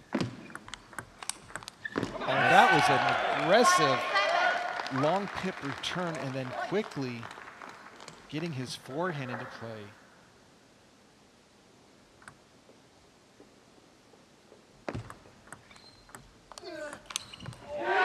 Solid opening. That's a very risky shot for Hagberg to try to reloop that ball when it's that low. Probabilities are really important here for Hagberg. Oh, and a nice deadish. It looked like it had more spin when Hagberg looped it in the net. 7-all here in game 3.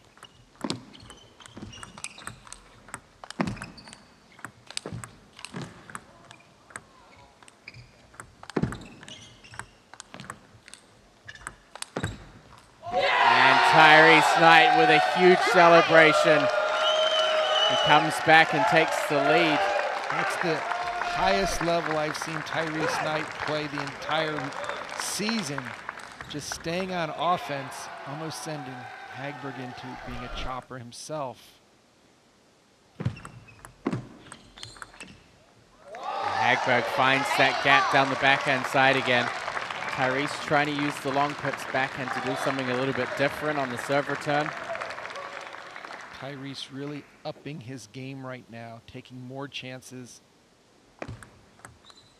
And you can see it on his face in celebration mode to now get a 1-point lead to try to guarantee the paddlers will go up in the golden game.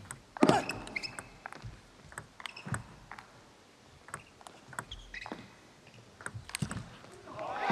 the ball clips the net a little. One of the very few defensive points we've seen from Tyrese Knight.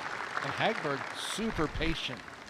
Did not overplay or go for a shot that would either make it or miss it.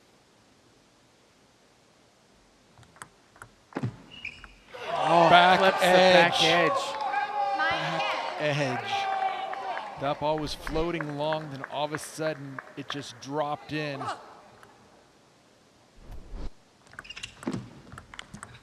And the net ball comes back, things even out. It's going to go down to a golden point. Would you have it any other way? Probably not. Will Hagberg go for a winner like we saw him do earlier this weekend, or take his time? Oh, Tyrese goes for the step around, doesn't get it. And Hagberg wins the third and decisive game by way of golden point. That deep push into the backhand, and Tyrese was there for it, but you could just see his body weight back. 2-1 for Hagberg, brings Seattle Spinners back to within 2 as the Portland Paddlers lead 7-5.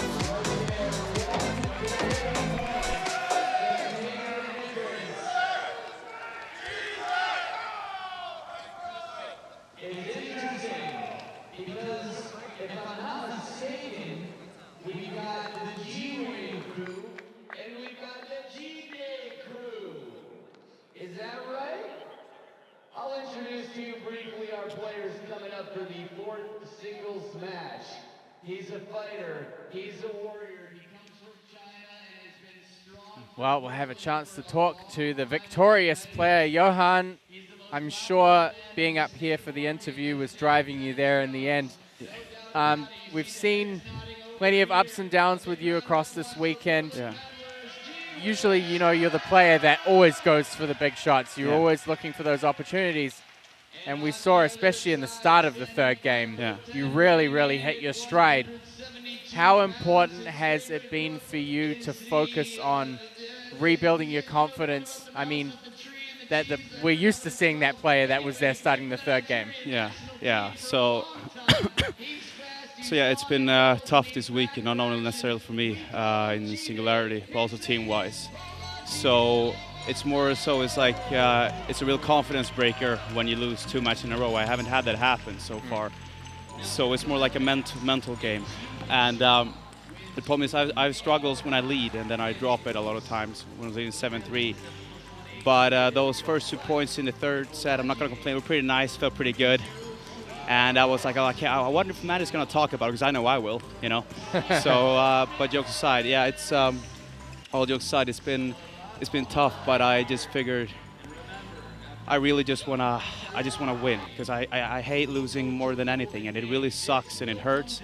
And there's been like tough nights happening in the stadium, just drowning in self-pity. But the thing is that drowning in self-pity won't lead me anywhere. And like I'm too old to be drowning in self-pity, but I'm too young to quit. So it's like, and it's just, I just need to take full accountability of all the choices I made and make better ones from now on. And I've been thinking what I should and what I need to do. And I don't want to talk like I'm celebrating, but yeah, I'm just, now I just want to help my teams, yeah. So yeah. Well, yeah, great job from Johan Hagberg there. And we'll head into the next match, of course, and we'll see Johan again in the golden game. Hopefully we'll see more of that explosive firepower from him that we're used to seeing. Go into the last singles match here between the Portland Paddlers and the Seattle Spinners.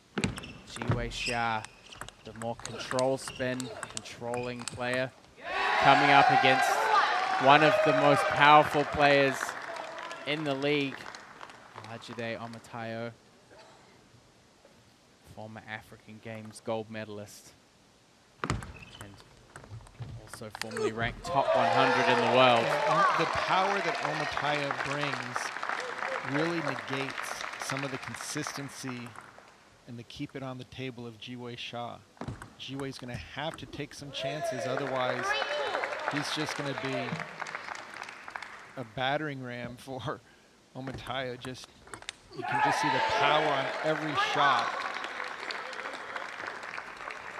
Jiwei has an exceptional backhand, and I think if he just stays forehand to forehand, he's not going to like the results.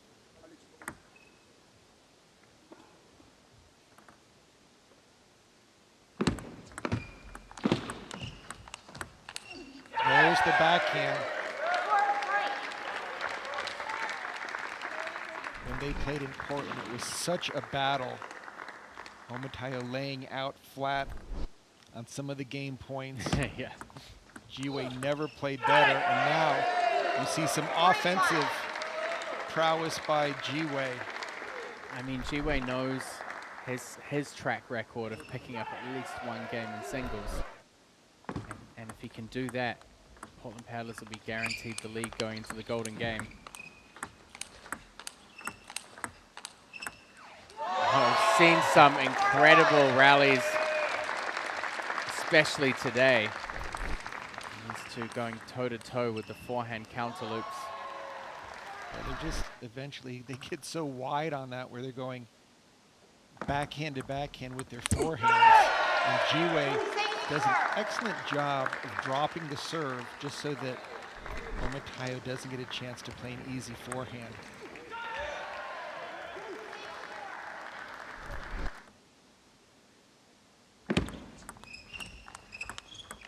There's the backhand. That's what we've been waiting for.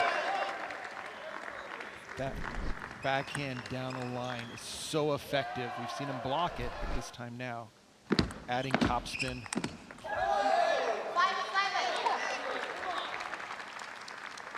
Jide knows if he could get a 3-0 sweep here, the Seattle Spinners would go into the golden game ahead, which, you know, if I thought about that earlier on in this match, you might think it wouldn't have been possible. Some stats on the golden game. 80% of teams going in with a lead have won. And you can see how much difference there is between the different leads. Omatayo can pull through here. 75% of teams winning 1-0 have won the golden game. You get a 5-0 lead. Yeah, but what's odd is that if you have a 3-0, you're down to 63. It goes down. So maybe you shouldn't try to go up 3-0. Just take the 1-point lead and go with the odds. Yeah, I think a lot of that comes down to, obviously with players changing every 4 points, when you go in with that 3-0 lead, the first round is just playing 1 point. And I think that might have a little bit of an effect.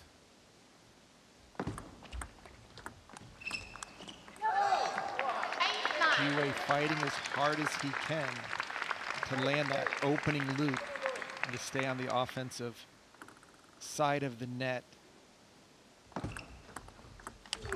Because anything a little high, Omatayo will finish on both sides.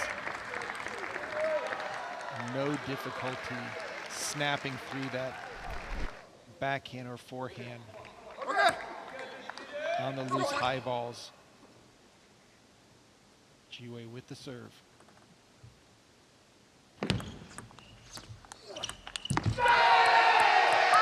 Omatayo, he goes for the counter whilst moving away from the table.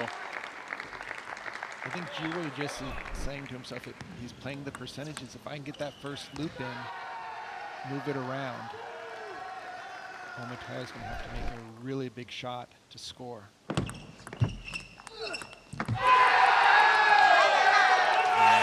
Ji-Wei Sha closes out the first game, 11-9, guaranteeing Portland Paddlers the lead going into the golden game. They now lead 8-5.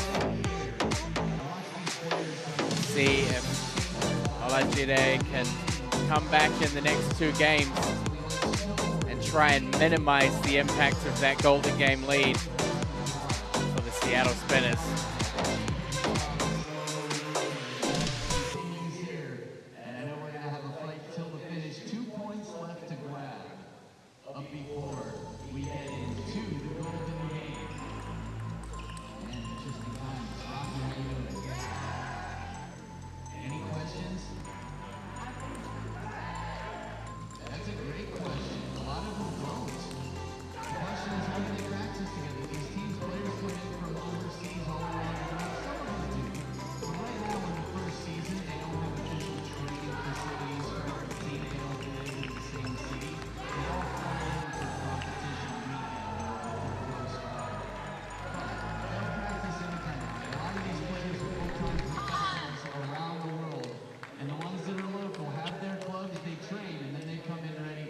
Another look at the standings updated here. Portland Paddlers 186, and the fans will love that. Seattle Spinners 167 in 4th position. The more ground they can make up against the Texas Smash, the better. Matayo, he has the chance in the singles to pick up potentially 2. Jiwei Sha is just looking consistent. Just continuing the momentum from the Portland matches where he played so outstanding.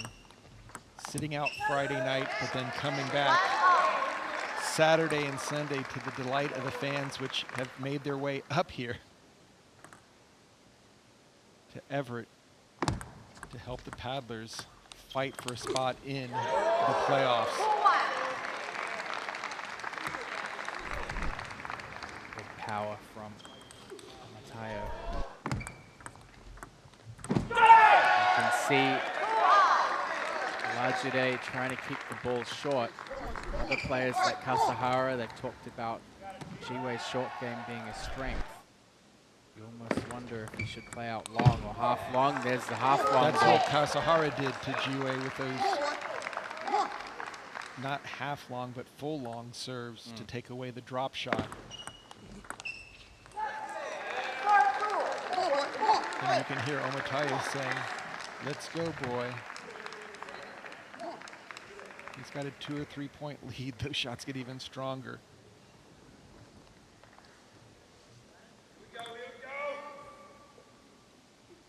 And there's the drop shot. Just takes the server advantage away. Quick, right off the bounce. I mean, we've seen it's a totally different landscape. Jiwei's playing short off the serve return.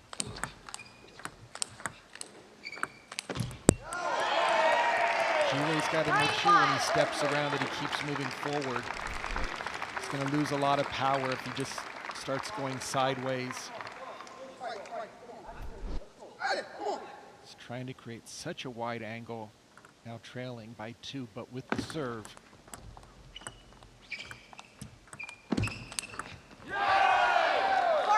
Great drops from both players close to the net. Jiwei Sha ultimately gets the forehand step around down the line.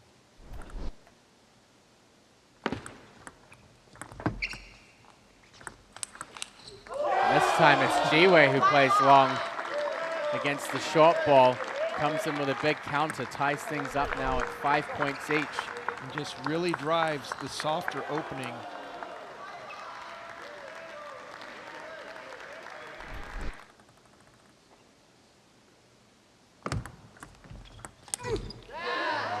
You know, Seattle has to be careful here. If for some way Jiwei were to sweep, that would be a 5-point start. Don't want to jinx it, but right now Jiwei winning a lot of the easy points as well as the powerful step arounds. I mean, if that situation were to occur, they could certainly look back on Hagberg's match and count their blessings that they still have 5 points to ensure they go into the golden game with at least a chance. Jiwei on that last shot, he's in between heavy spin and driving it, doing a little bit of both. He knows the safest shot is just a heavy loop to get into the point. Just that shot right there. Load it up, move it around, and hope Omotaya goes for too much. Not easy to bring that loop down with a counterattack.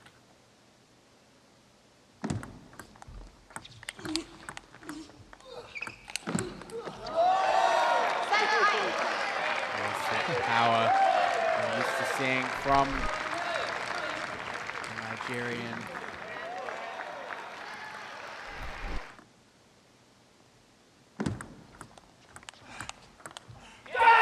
And there, the change in pace, mixing it up on the backhand to backhand.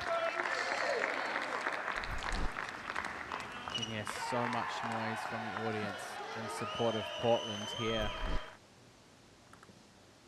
on the Seattle team's home ground in Everett, Washington. And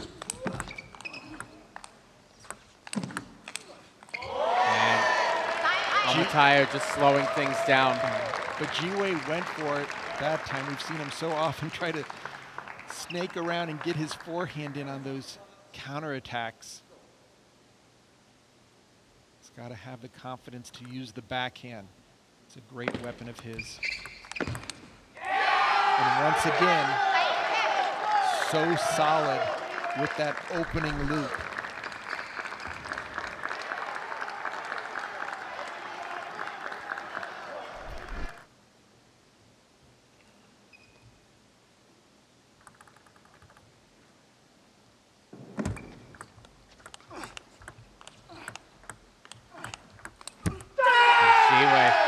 Just slowing the ball down in the rally. Gets that point. 11-8, a 2-0 lead so far. And Omatayo, he'll only have a chance to claw back 1 point potentially here. The Portland Paddlers now 9-5 in the lead, a guaranteed 3 points lead in the Golden Game.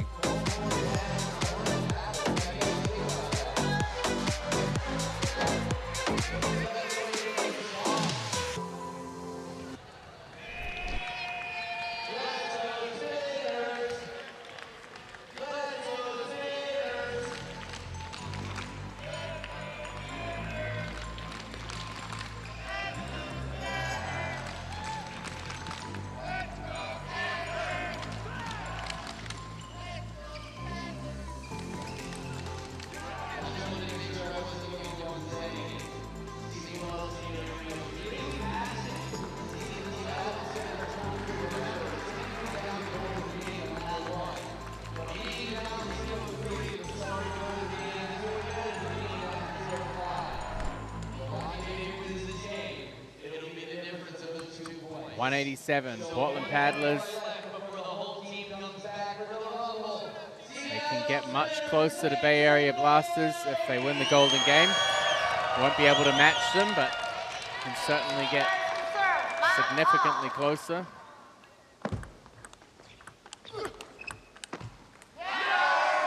Ji-Wei knows each point is closer to a 5-0 start in the Golden Game, which is where all the points reside. Just a jackpot this far into the season. And we're actually in a bit of a deja vu situation here. These two played in the 5th singles match in Portland in the last West Division match, and it was the same situation. Ji-Wei winning the first 2 games, Omatayo winning the 3rd, and he won that 3rd. Still 10-5 for Portland going into the Golden Game, which they won 21 points to 9. So right now, Omatayo has a chance at least to keep it at 9-6 and do one better than last time. Line 1-3. Line. These serves are often going long. It looks like Ji-Wei is predisposed to dropping it. He serves long this time.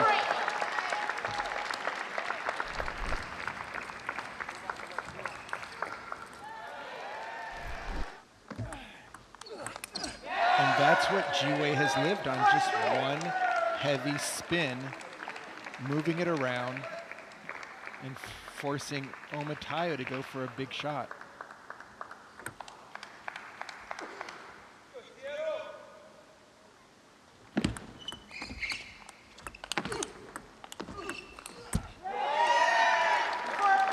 Caught in the elbow. That's where he tends to struggle the most in the counter loop rallies.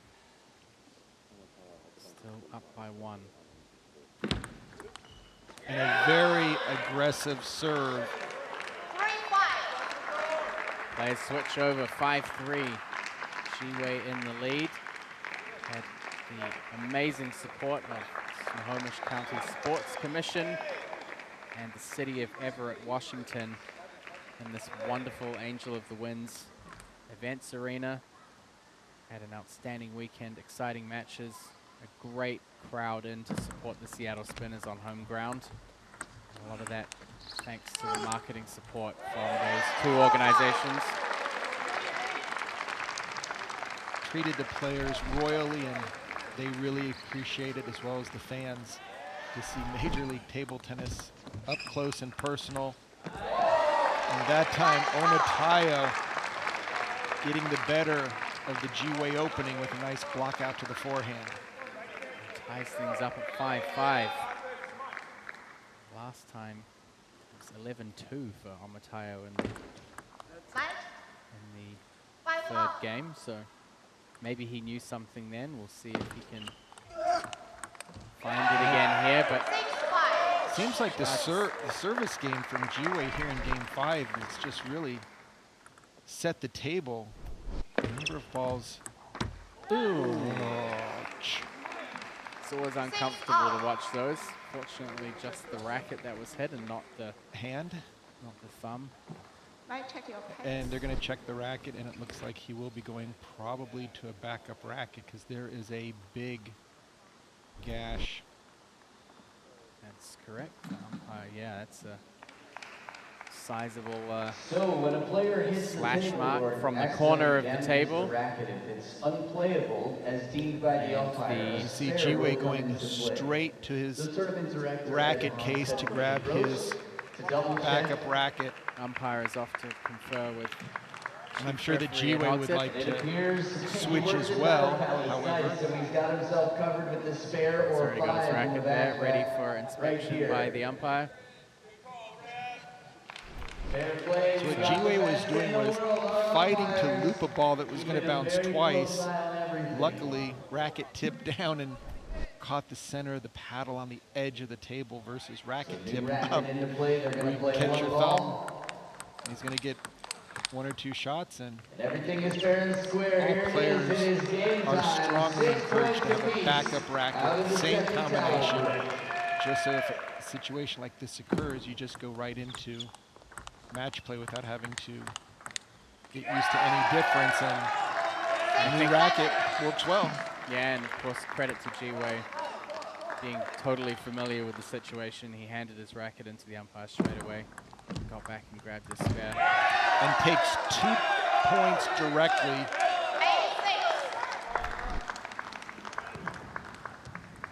With players playing primarily with their main one, there is going to be a slight difference between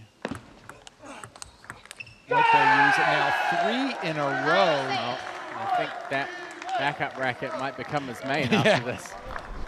Maybe relegate the main one to the spare.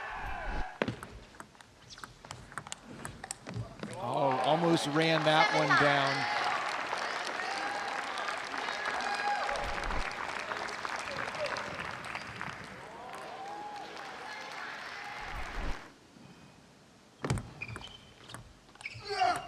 Oh, big left from Omatayo. Heavy, heavy topspin. I mean, and that was after an aggressive deep serve that somehow G-Way kept low.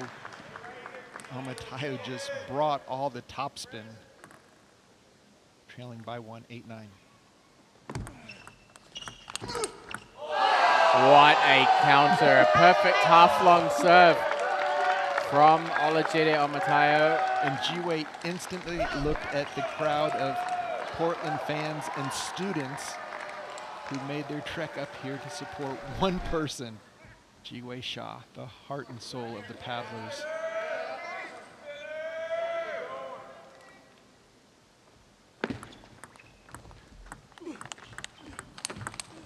And the forehand finishes it. G-Way Shah goes one better in Seattle than he did in Portland. A 3-0 sweep gives the Portland Paddlers a 10-5 lead going into the Golden Game. They'll have the maximum 5-point head start. This could be a huge and significant difference going into the Golden Game.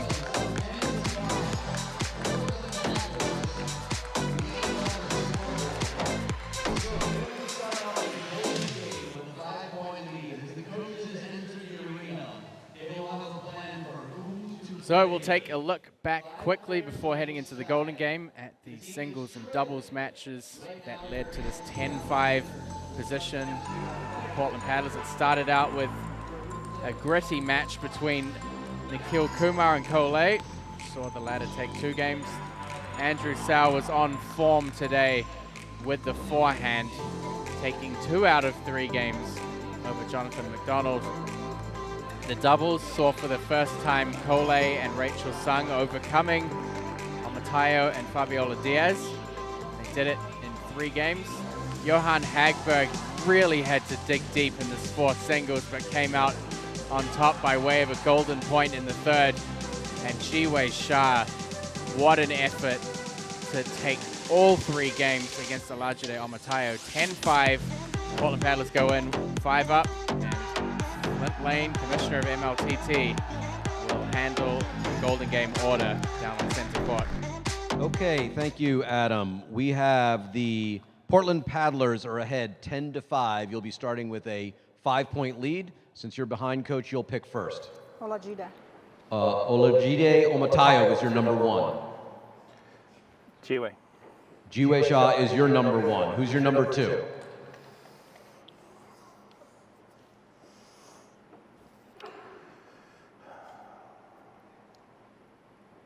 Rachel. Rachel Sung is your number 2. Fabiola. Fabiola Diaz is your 2. Yeah. Nikhil. Nikhil Kumar is your 3. Curley. Kule is your 3 and your 4.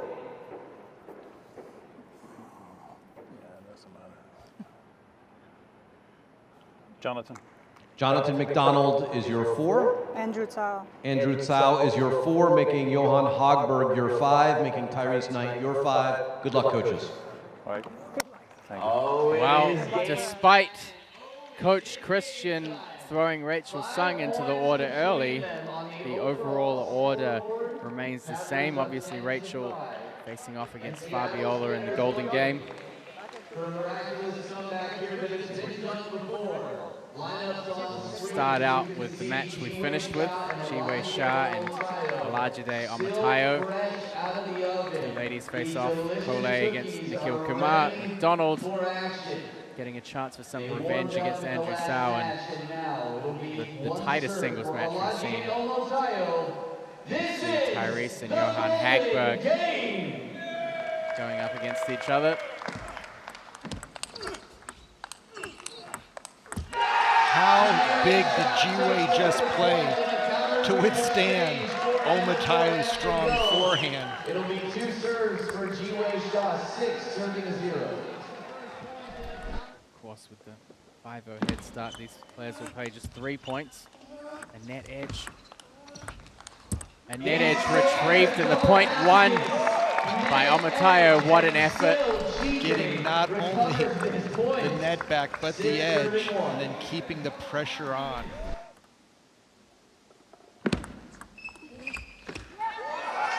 Takes another point. Seattle Spinners pick up 2 points out of the first 3. Fabiola Diaz comes in, taking on Rachel Sung. We know that Fabi will probably serve 1 deep. Will Rachel be ready for it, and will she go for broke?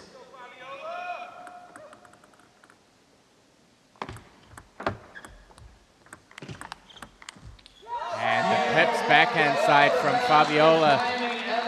Getting the first point for her. It's a change of rhythm, but it's also a change of spin when Diaz plays that backhand side. You know, when Christian led out with Rachel Sung and gave Luba the chance to respond, a part of me was thinking, can we get Nikhil Kumar?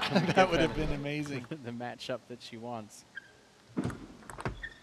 Oh, a big deep serve directly into the backhand.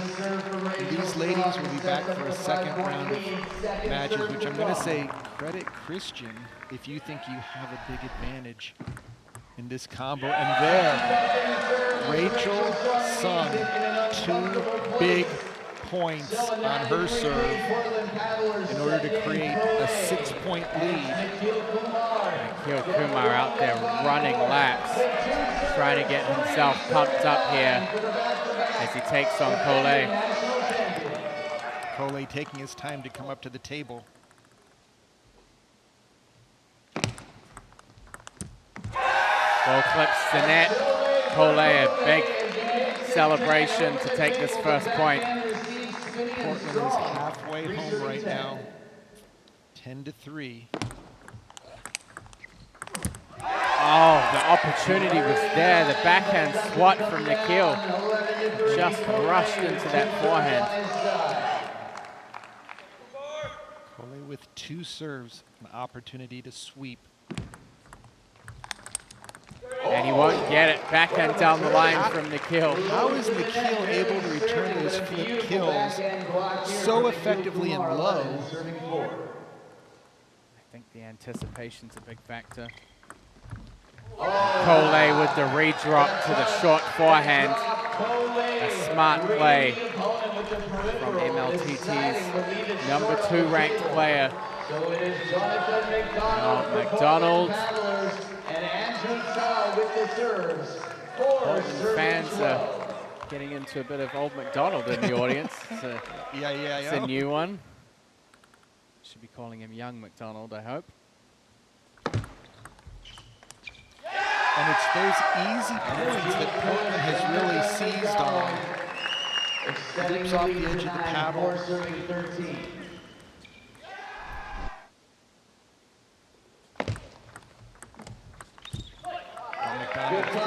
Had that one on his paddle. Great short drop cross. Getting them closer where they need to be. 13, serving 5, Jonathan McDonald.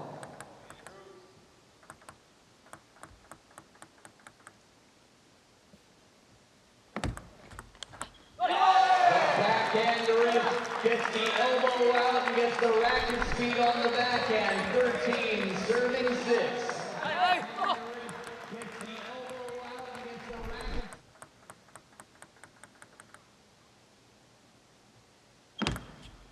And that was a deep serve. Too deep. Needed about another 4 inches of table for that one to land. 3 out of 4 for Andrew Sau. Seattle is still within striking range. 1 sweep. And anything could happen. Will Coach Lillarus use one of his timeouts? Seattle gets within 4. Oh, and Hagberg gets the benefit of a little bit of the edge of his paddle for just a rip.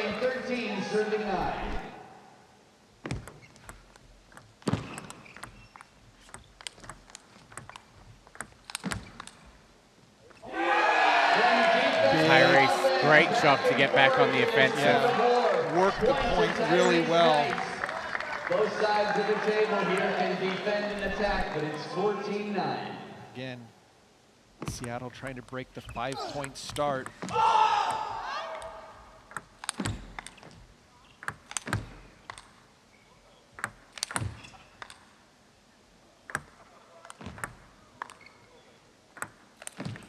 Everyone held their breath. They thought the point was over, but it wasn't. Hagberg just continues to keep the ball in play and not to give an inch. You could see how much depth he was getting on those lobs. The height and depth, so difficult to play against. Back to the table, 10 serving 14. Seattle has made 1 point up.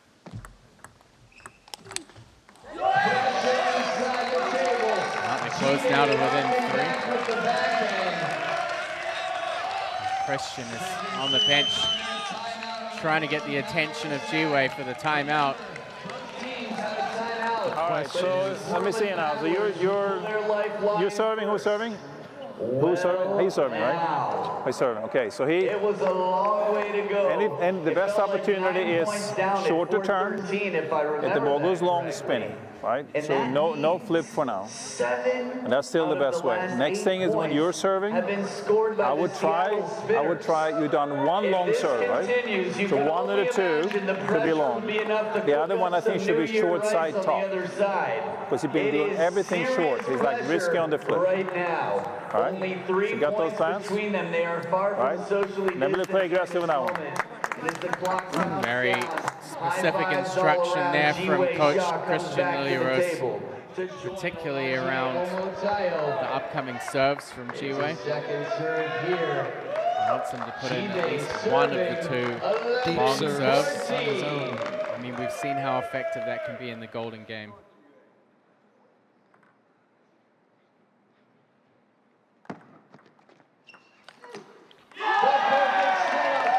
Seattle Spinners within two. Two serves for Jiwei, and according to the timeout, one of them likely to go long. Will it be the first one or the second?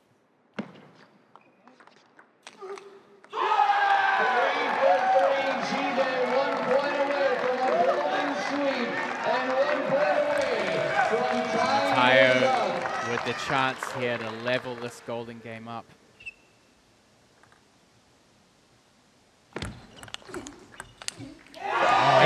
Portland dodges an Omatayo bullet to get a little bit of separation, and now the ladies. I think there'd be so much more pressure on Rachel here if it was even. She's jumping up and down, trying to stay relaxed.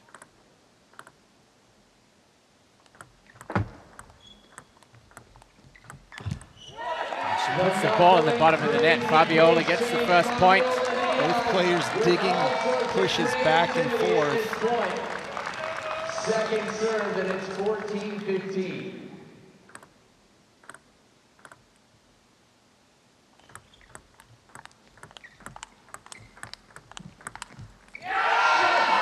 Rachel's son. It looks like a drill or a pattern. And now with the serve and a 2-point lead, she won both points directly off of her serve last time.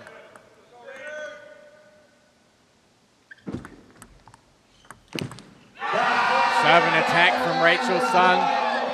No hesitation. Creating some separation here, 17-14, 3-point lead. She would love to get to 18, so Cole would be within. And she will. Cole will step up to the table. Rachel Sung 14. getting the job done, taking 3 out of 4. So 18-14. Portland trying to do a 16-5 team match, but Nikhil Kumar has other thoughts. And look at the celebration on Cole's face as he goes offensive on the serve return to get within 2. And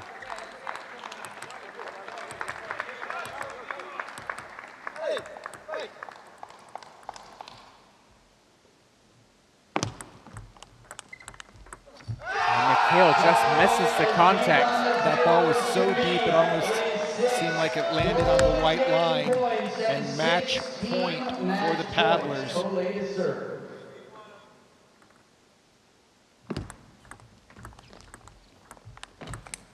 And they get it. Cole, he takes all 3, and the Portland Paddlers win the Golden Game, 21 points to 14. 16-5. Christian Miller, his hands in the air. And now Rachel joins. Rachel always waiting for the craziness to die down. At least she keeps her hands safe so she doesn't have to worry about any broken digits, but what a match.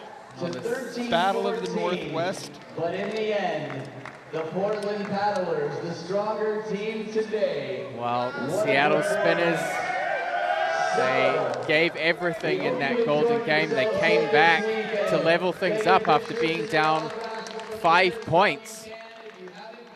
But ultimately, the Portland Paddlers got the job done. The trusty doubles pairing of Rachel Sung and Cole delivering the end demise there for the Seattle Spinners in the Golden Game. Jiwei, Rachel, and more importantly, Cole really stepped up in the Golden Game.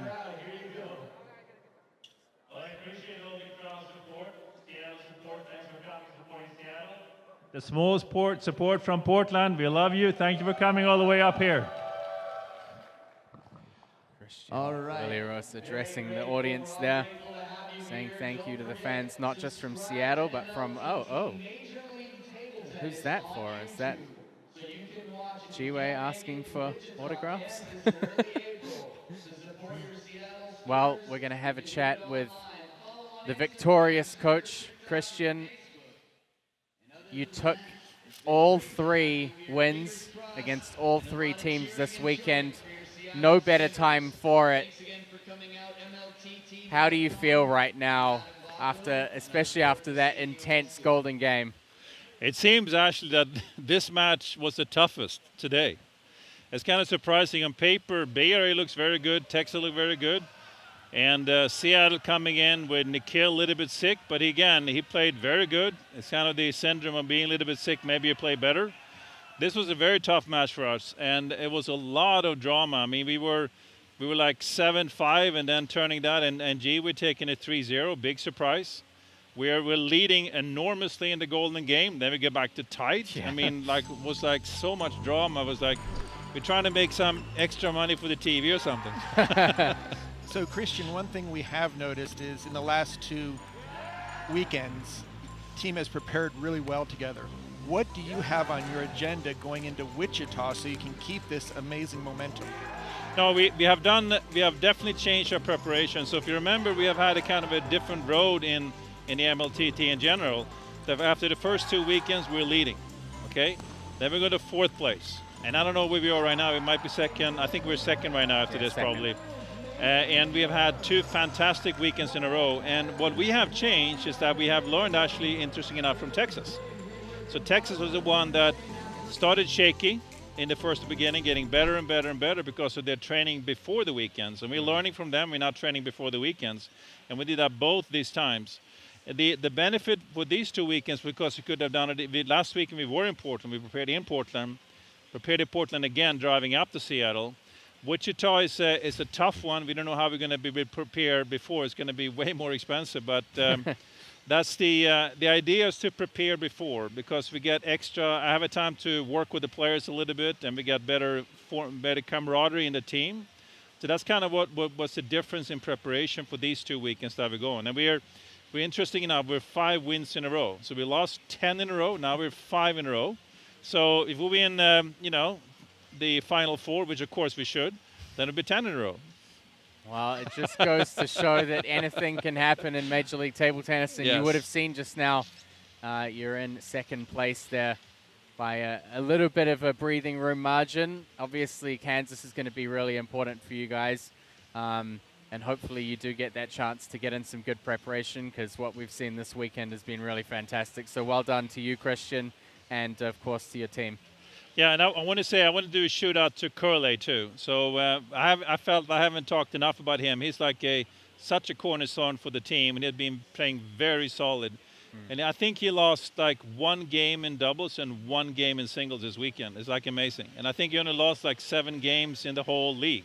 Yeah, he's such a solid player, and the thing is that if we can just backing up, but the other players doing pretty good, then we're winning. So that's what we did this weekend. So he's been playing. He also played very good. I mean, the way he took out Tao was like unbelievable. Yeah. So I shout out to Curley, especially because sometimes we take that for granted. So I want to make sure that everybody knows that Curley is the hero. He's like our best player, and we love him.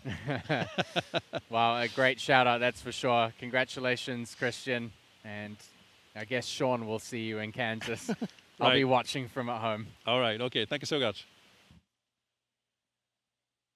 We're going to take an opportunity here to speak with G-Way on the back of an impressive end in the singles. G-Way, we started out the season where you were kind of trying to build up into MLTT. Every time you came out here, you dug your heels in and tried to win at least 1 point for the team, and it seemed like every match, no matter who you were playing in the AB spot, you could always win 1 game. But things have changed a little bit recently. You've been winning matches. You come out here against Olajide and you win 3-0, which is even better than you did in Portland. What's been contributing to that change for you? Before coming on the court, I know first I need to get one game first, right? So I want to keep it like yesterday same. We want to lead in 9-6. And then I think Matayo have an injury or something today. He didn't do like a normal game he did. So, well, of course I try my best. And then I don't know why this time my energy is going really low. It's like my leg is just shaking. I don't know why. I mean, worse than last time. I was a 102 degree last time, but this time just like, holy cow. I don't know. I'm just like shaking, but yeah, I try my best. Yeah. So it seems like the worse you feel, the better you play. Is that what you're telling us? I don't know. Maybe. It's yeah. a strange correlation. Yeah, I'll go get sick again next time. So the one question I have, Ji-Wei, is what does it mean to you to have your students drive up to cheer you on? I can feel a lot of power behind me, on my back. I mean, they're supporting me no matter what. Maybe somebody feel more pressure. Oh, my friends coming watching me. I have the win. For me, I didn't feel that. I just feel like the power's behind me. It doesn't matter I lose or I win, they're supporting me. You know, it's not easy driving here like 3.5 hours from Portland, and it's the weekend. Everybody work, they want to enjoy their weekend. So I feel more power definitely for them. So like, you know, especially when I win, I have a somewhere to looking for, you know, so right there, so like, I feel more power, definitely. It's a lot to me, they're coming. Well, I'm sure they certainly enjoyed their weekend, not just due to the team winning all three, but seeing you winning out here as well. So congratulations, Ji-Wei, and as much as I hope you don't get sick before Kansas, if it helps you, all power to you. All right, I'll try my best. Thank you, guys.